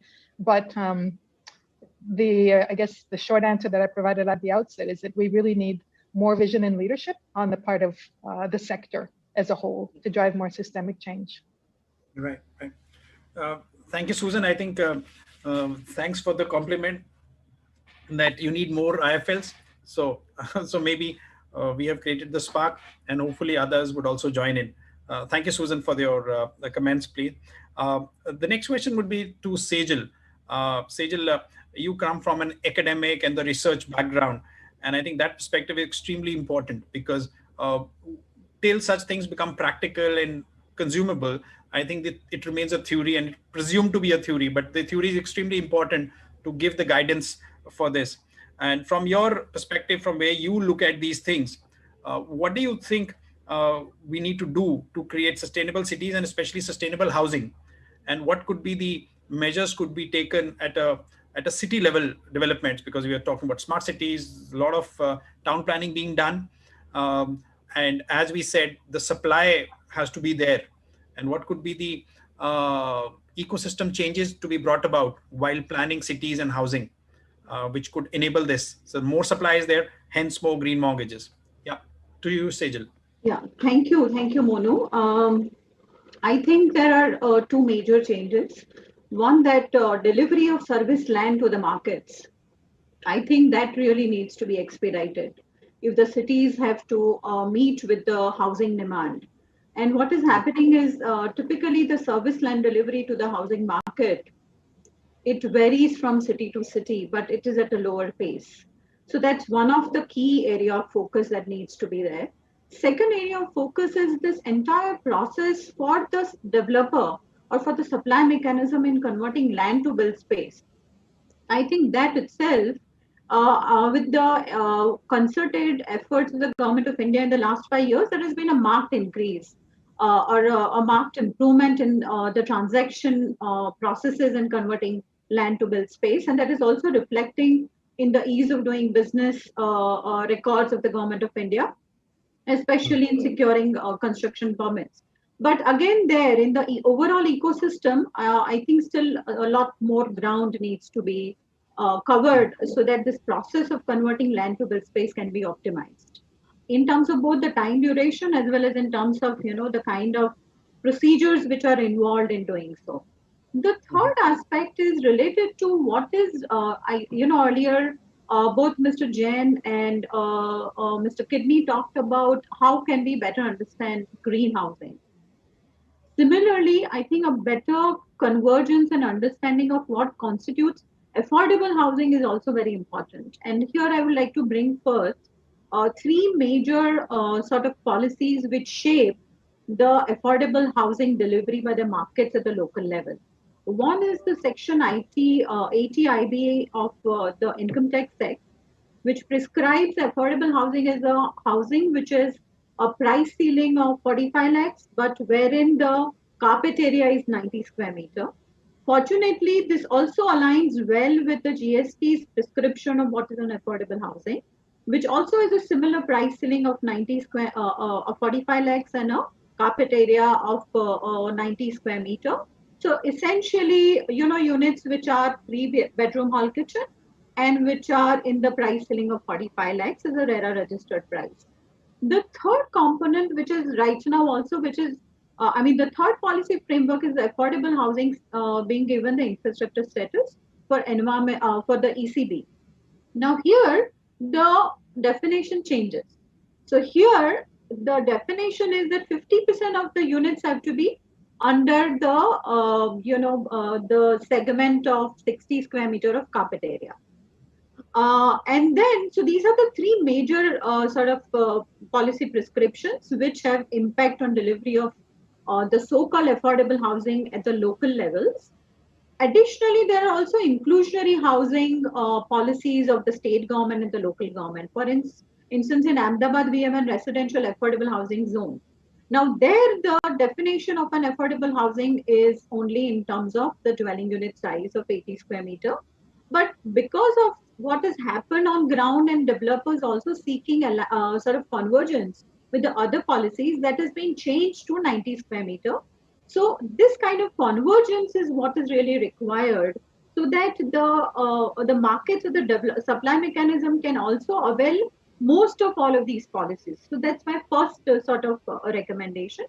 My second submission is that because the price ceiling is at 45 lakhs, majority of the affordable housing tends to be in sticking to the upper ceiling of 45 lakhs. And so in most cities where we have done research, mainly in the cities of Gujarat, the big cities of Gujarat, we found that the delivery by the markets or by the developers is in the range of ticket prices of 20 to 45 lakhs. Now, this is where you have the MIG segment. So the affordable housing, if it is understood as a housing with 45 lakh ceiling, then majority of the delivery, and this is a large quantum of the total delivery in cities, is in this range of 20 to 45 lakh. But the shortage is in the LIG and EWS, and they can afford only units up to 20 lakh. So it is in this segment that there isn't much supply. And largely, PMAY has really, sort of augmented the supply. But again, there can be only a small quantum which can be met by this. So my second submission also would be that definition of affordable housing, especially as we move forward from here, and as we talk about green financing, it would be important to also converge the definition of affordable housing. And while doing so, to also see that how can it really reach out to the EWS and LIG segment, which currently it is not because of the very definition of, the price ceiling of 45 lakhs. So majority of EWS and LIG housing is self-built or with the support of the public housing or with the support of PMAY under its 4 verticals. And on its own, if people have to build, it is difficult. It is barely affordable even for the developers for doing it, in terms of self-building. And that is where when affordability itself is an issue there, how can green building and technologies of green building also be made more affordable to that segment is the challenge. So I think that is something that one could reflect on as one moves forward. Right. I think very rightly put. And when I was there in Ahmedabad, we discussed similar points on that, aligning the definition of affordable housing and bring in some element of pricing also into it. Otherwise, if you give that range, it tends to hit the upper level, and the EWS LIG will be left out. So it's a pretty important point, so that it should hit where it matters the most. Thank you, Sejal, for this. Thank you so much. Thank you. Yeah. Mr. Ashok Lal, sir, one question for you, sir. So you have delivered a lot of projects, both in the government and the private sector, and you have also been working on some housings also. In Rajkot also, I'm aware you've worked on the Rajkot housing as well. So what would you like to suggest, that what has been your experience by these developers for whom you have developed these sustainable homes, both the government and the non-government, and what could further trigger this even more for people to participate much more towards this journey? Mr. Lal, sir. Yeah, well, thank you, Monu. Let me try and call a spade a spade. Let me point out three major disjuncts to the objective of sustainable development, affordable homes, and green housing. Three major disjuncts. And these are things that have to be looked at a policy level. The first major disjunct is that the town planning policies and policies that determine the availability and utilization of land and manage the land markets in a manner that it is indeed at all affordable for people or households with a monthly income of less than 20,000 rupees to be part of a legitimate part of urban development. This aspect has been swept under the carpet because we believe that all solutions will be found by the market mechanism itself, and placing some requirements to modify the market by putting a little incentive or asking for some mixed provision for small houses or large houses. And as Sejal pointed out, the developers have won the negotiation. They've just called it affordable housing, got some benefits from planning regulations, and actually are serving only the middle class. They're not meeting the need where it exists. So there's a big shortfall on the ground on urban planning and regulation of land markets. That is keeping affordable housing as unaffordable in the cities. That's number one. Number two is that I've worked with some, renowned developers and so on, and I'm afraid they are the most difficult to convince that they have to go green.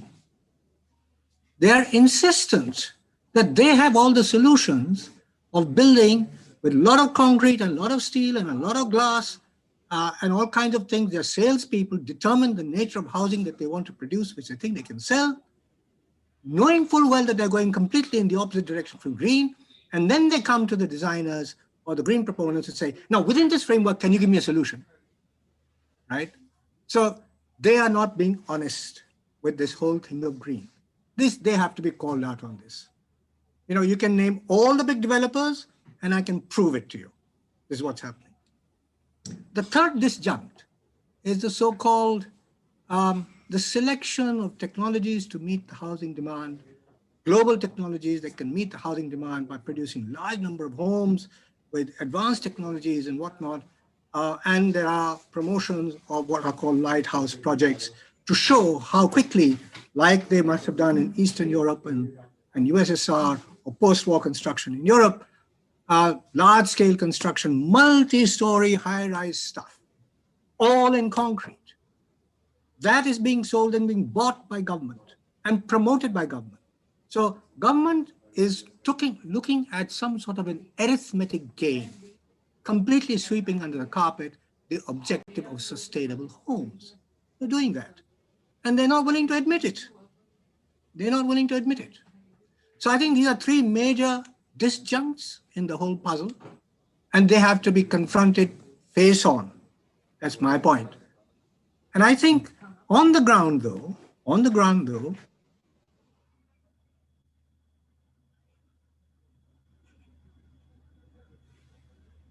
So we can't hear you. Ashok Lal sir, we can't hear you. I think we've lost connection. Sheetal, can you just check? Maybe he's not audible? Yeah. Okay. So I think before he comes, so I can quickly shoot a question to Neha then, because we don't consume much time on that. Sure. So, hello. Yes. Yeah. So Neha, you're good? Yeah. Yes. Yeah. So Neha, I was just saying that you've been part of various government committees and other study groups. And how do you see the India's roadmap towards the various aspects of which could be benchmarking, could be how government is looking at solving this or providing the platform to enable this, to get this affordable housing revolution get going. So what do you think is the government view of your various committees you've been on, and what is their perspective, and what should be the lifetime of those recommendations to become real? Yeah. So thanks a lot, Monu. Like everyone else, I have to join the chorus of congratulating you of not only putting us here on this panel where there are diverse views and there is extremely good knowledge that comes from the ground that everybody is benefited by, but also on your Kutum initiative. I think that is one thing which is creating value across the value chain in the housing sector. Moving on from that, there are a couple of points in response to your question that I'll pick up from our earlier panelists. And one of the things is that, there are two voices, so to speak, that you heard. One was from Mr. Nirmal Jain, who said that, a regulation, a taxonomic approach to understanding what are green assets, and in the housing sector, what is green housing, that needs to be built in India. So there is a common language around it, and that somehow gets implemented with government anchoring this process. Now, this is a different question and debate whether such standards should be voluntary or mandatory. Now, we can expect that when Ministry of Finance, and I'm just going to tell you that Ministry of Finance has put a task force on sustainable finance. Can you hear me? I could not hear you, Monu. Were you saying something? No, I'm good. Please carry on. Has recently put a sustainable finance task force in place, which has actually regulators on board, from RBI to SEBI to IRDA, etc., and other relevant ministries.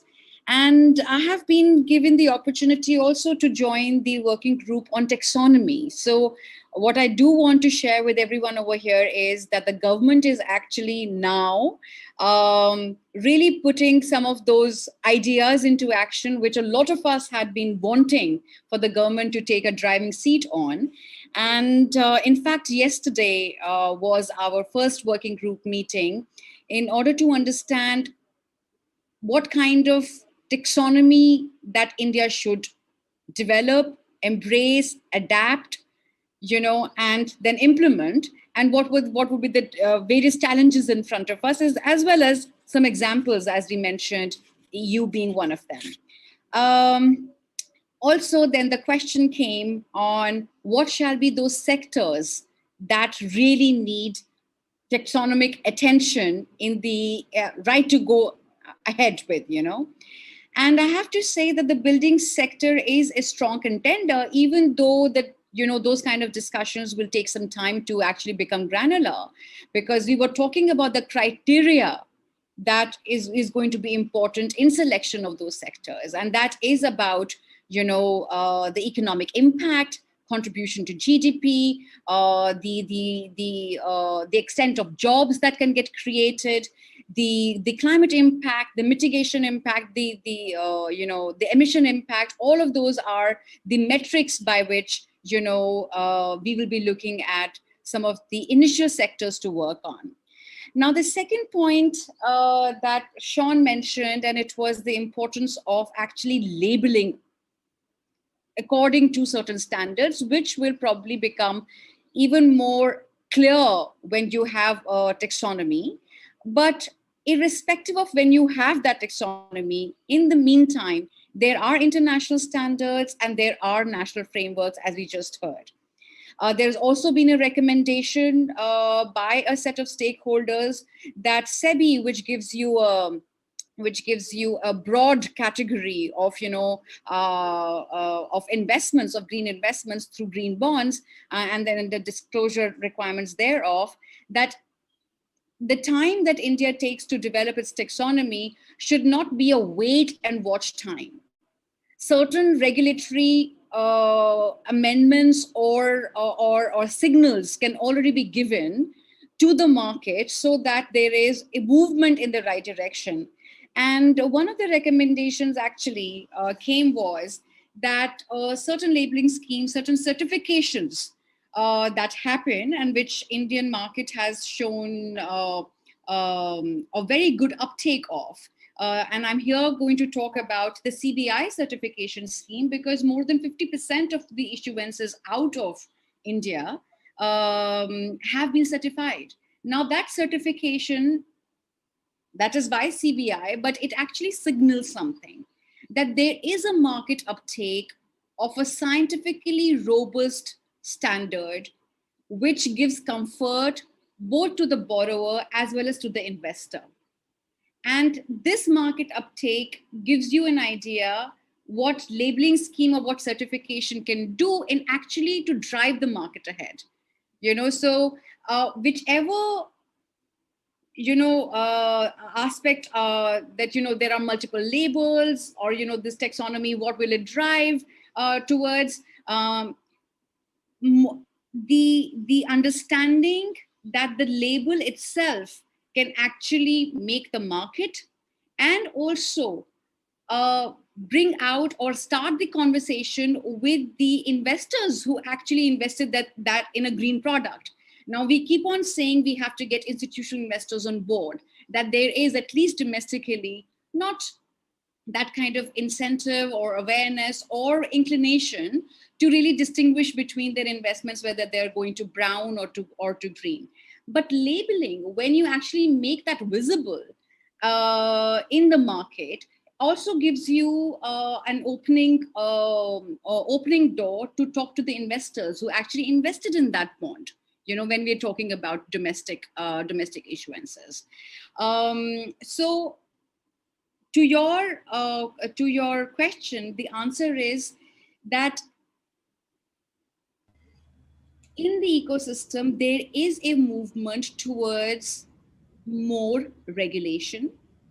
Now, there's definitely that sense within the regulatory ecosystem that it doesn't have to be a heavy regulation. It has to be a nudge, So that even that nudge, that direction of travel is being set by the Ministry of Finance.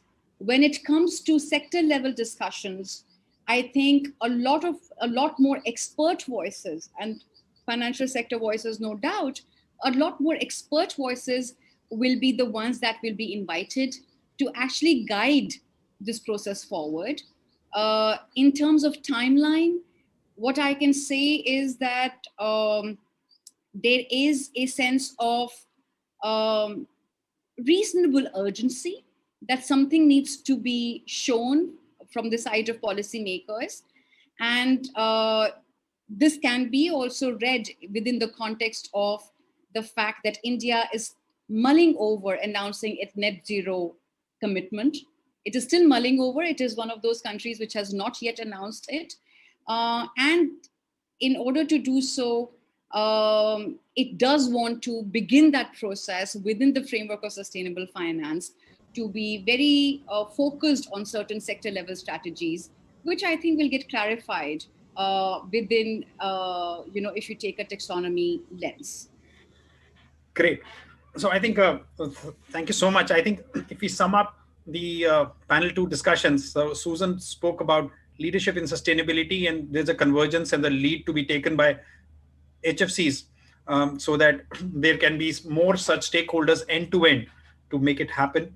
Sejal spoke about the policy alignment, and Ashok Lal sir talked about the 3 disjuncts which exist. Again, it's on the policy side of it, and which the developer also need to be more sensitive of sorts. And Neha spoke about that we are on the journey of the Indian taxonomy.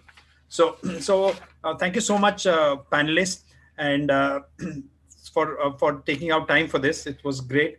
So I think Ashok Lal sir is back. So sir, we'll have to skip that discussion end because the time is slightly short. So I would request you to talk about the book, sir, so that we can go to the next session, sir.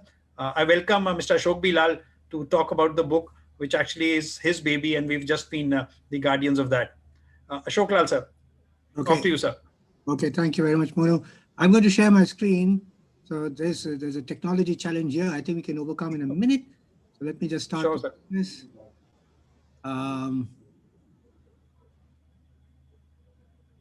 Right.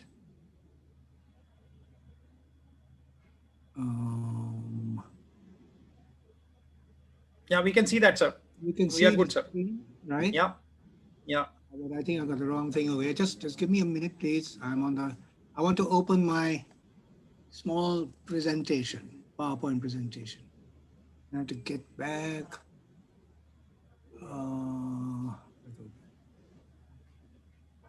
Screen sharing. I'll stop share. Thank you for sending us the copies. Received mine and okay. Actually, all I wanted to do was to take you through, like a peep through the book. But I'm not sure that is really necessary now. We've had such an illuminating and intensive discussion, covering so many things. But what I should say is that the role of this book, when we were brought on board, was to say, how do you say all these things about green construction in a manner that the builder and the prospective buyer can understand that this is doable? How do you say it? And how do you put it in a way that they also value the purposes for which this is being done? So that was the challenge that was thrown at us. So it's really a communications tool which goes through systematically by first explaining the context within which this green buildings movement is taking on, what the role of the home buyer and the developer would be, but very simple language. Then it goes on to describing simple things in construction. For instance, you do need to shade your windows from the outside. Did you know that? You don't want to feel too hot. And don't think it's very complicated. It's actually quite a simple thing to do. If you're facing east and west, you do it like this. If you're facing south, you do it like this. And you show examples of how it's done. And you show the benefit that is accrued. Then you show how you can build walls enclosing your house so that it doesn't let in too much heat from the outside or lose the coolth of the air conditioning from the inside to the outside. What are the simple ways of doing it? And how much it might cost a little bit more. There's also an analysis of that and illustrations to show you how to do it step by step. Then it goes on to something more significant. It says that if you're going to choose to build, and if you want to be green, as Mr. Hota said at the very beginning, you better make sure that the way you build, materials with which you build, is such that it is going to be less carbon intensive. So we do a simple comparison of building 4-story high, 8-story high, and 12-story high and above. And we are able to see what the green negative impact is as you go taller and taller. And we also discover that as you go taller and taller, buildings become more and more expensive to build and to run and to maintain over their lifetime. So why are we pushing urban development in the direction of high-rise, high-density? We are also doing at the same time making kinds of homes which are claustrophobic if you're on the 12th or the 13th floor, if your homes are small, for children, for the elderly, and so on. So socially, it's a no-brainer. You can't do it. It's not doable. So we are able to explain these simple principles about the utilization of land, FAR, heights and densities, and their relationship with green. And it goes on further to actually do some case evaluations on project feasibility and profitability, considering the price of land, the intensity of development, and the number of houses you can build of a certain size on it. So now this is for the developer to have at his fingertips some comparative understanding of what kind of building he could be, what kind of design he could be going for. So this is on the construction front.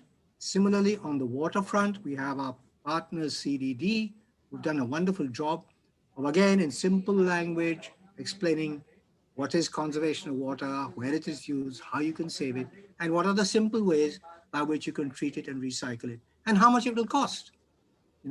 So just making it doable is the actual thing that you begin to see here. I do see, as Monu was also saying, as this does the rounds, this is the handbook that Monu's team is going to carry with them, and they're going to hand it over to their prospective developers.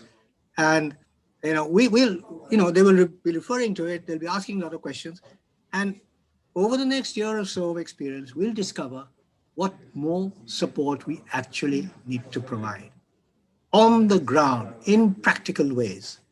And we have to take that extremely seriously.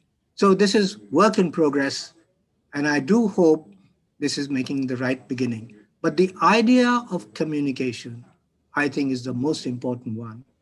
In my slideshow, I had a proclamation at the end, and the proclamation was that I now believe that I deserve a home that is safe, healthy, and comfortable. I believe that I deserve a home in a community which is able to manage its environmental resources of land, water, and air so that they're protected for the next generation. And I do believe that even at my level of income, this is doable, and I shall get it. This is the proclamation. This is the awareness and the demand that we have to now work on. Spread the message with the prospective homeowner. Thank you. Thank you so much, sir. It was so well said and articulated. I think nobody could have summarized it, and shows that it comes from the heart. And actually, we have seen that this is not only for the developers, but we feel that this could be a very easy redirector for the academia as well, to the lot of architecture schools, engineering colleges as well, because capacity is also that much there. So it is very a complex subject, very simplified. At least it's a starter kit, I would say. And from there, you can go more deep to know more about it. And hopefully, as Mr. Lal said, we could come up with something in the following year. So I would just request Mr. S.K. Hota, sir, to please come and unveil the book, please, sir. So can we have Mr. Hota on the screen, please? Yeah, thanks, Mono, and thanks, Dr. Lal. I request all the panelists, Sridhar sir. Can I have all the panelists on the screen, please? Jan and I sir, hope everybody is holding their book with them, Mr. please. Srinivasan and Son, all of you to please hold the book and join me.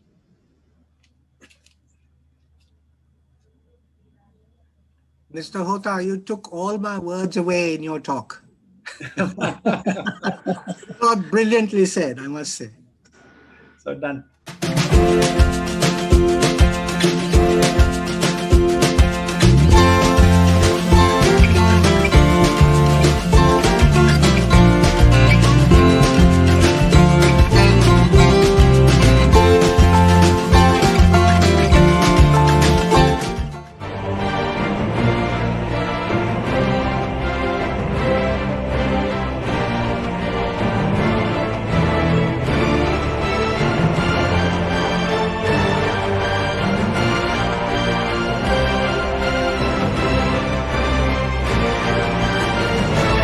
Mono, what I was telling is I really feel proud that ultimately, finally, it has come. The handbook has come from a housing finance company. Absolutely, sir. Yeah. So Thanks to Dr. Lal, but finally, it's a housing finance company which is bringing it to the masses and to popularize to take, ultimately making things easy. See, handbook is something like a ready reckoner and making things easy and as simpler as possible. And rightly put by Dr. Lal that everybody deserves one, a green home. Yeah, it's something that every citizen they do deserve. That understanding will come only when all the stakeholders, all of us, will believe that things are easy. Really, it's not that difficult to deliver something green. We had a suggestion, sir, to put this out in local languages also. Yes, sure. We'll try, and we'll see that. Yeah, many more IIFLs are required, and I'm really happy that today was the signing of MOU between IIFL Home Finance and Griha. Another day, I was participating in one more memorandum, signing of memorandum of understanding between one more leading housing finance company and IGBC. So more and more of the housing finance companies are joining, they are partnering to deliver something green. That is really a good thing to happen. Perfect, sir. Thank you so much, sir. Can we have the AV, please?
Monu.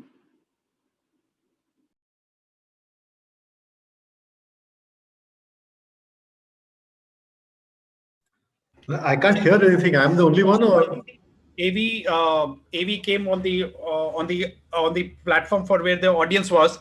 So I'll just get this done again, right? Sheetal, are we having the AV which can be audible to the panelists as well, or not possible now? I think Monu, you can give the commentary while we see the pages. Right, sir. Okay, sir. So no worries. So I think now I would just request. So Sheetal, are you playing again, or should we close? Yeah.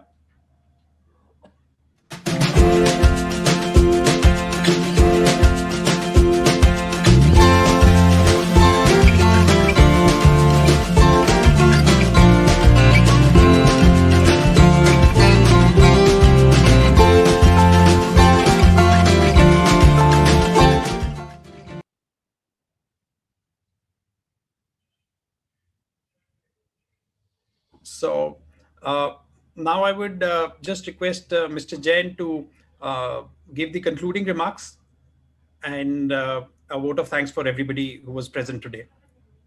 Mr. Jain, to you. Thank you so much. I mean, it was such a wonderful, educative, enriching, and enlightening session that although we tend to read a lot about it, but there are a lot of learning today about what sustainable and green building is. And I take this opportunity to first thank Mr. Hota, who has been like a rock behind us. He has been not only supporting as a regulator. I mean, it's such a matter of pride for us to have a regulator that is supportive in every which way. And he has been not only guiding, but of course refinancing, but has been the force behind us. Also, I take this opportunity to thank Mr. Sridhar, who's our chairman, and obviously has been again the guiding light for us. He has been for many years he has been doing this. Whatever IIFL housing finance is, I think we can't. It wouldn't have been that. It wouldn't have been the same without his guidance and his chairmanship. Also, Srinivasan from CDC, I think he has already left the call, but of course, CDC has been very supportive and ESG conscious organization. Other than that, Sean, thanks for joining all the way from Australia, Mr. Suresh, and then three wonderful ladies who had the second panel, Suzanne, Neha, and Sejal, and also Mr. Lal. I mean, it's again, I mean, all this has been possible because we have such a renowned architect and such a wonderful person like Mr. Lal, who is so passionate about doing this. And India's challenge is twofold. It's not that supposing if Germany has to do something sustainable, it's very easy for them. Whatever costs for $100, they can pay $200 and it becomes sustainable. But when it comes to India, whatever costs for $100, you have to make it $80 and it's still sustainable. And that is where we have to marry the affordability and sustainability. And that is where a luminary like Mr. Lal are very helpful.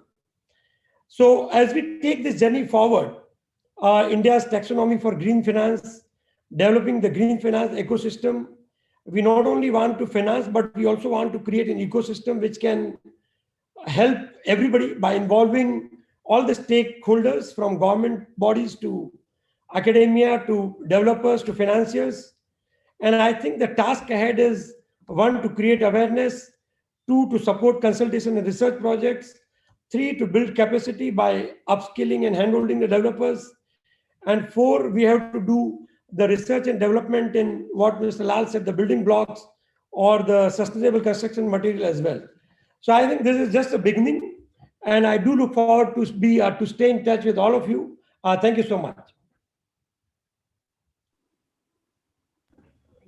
Thank you, Nirmal. Thank you so much. And thank you all the panelists for sparing time later in the evening as well. Sorry, we overshot a bit, but I think it was very engrossing session. So we couldn't have let anybody stop sharing their views. Thank you so much. And thank you, everyone. Bye-bye.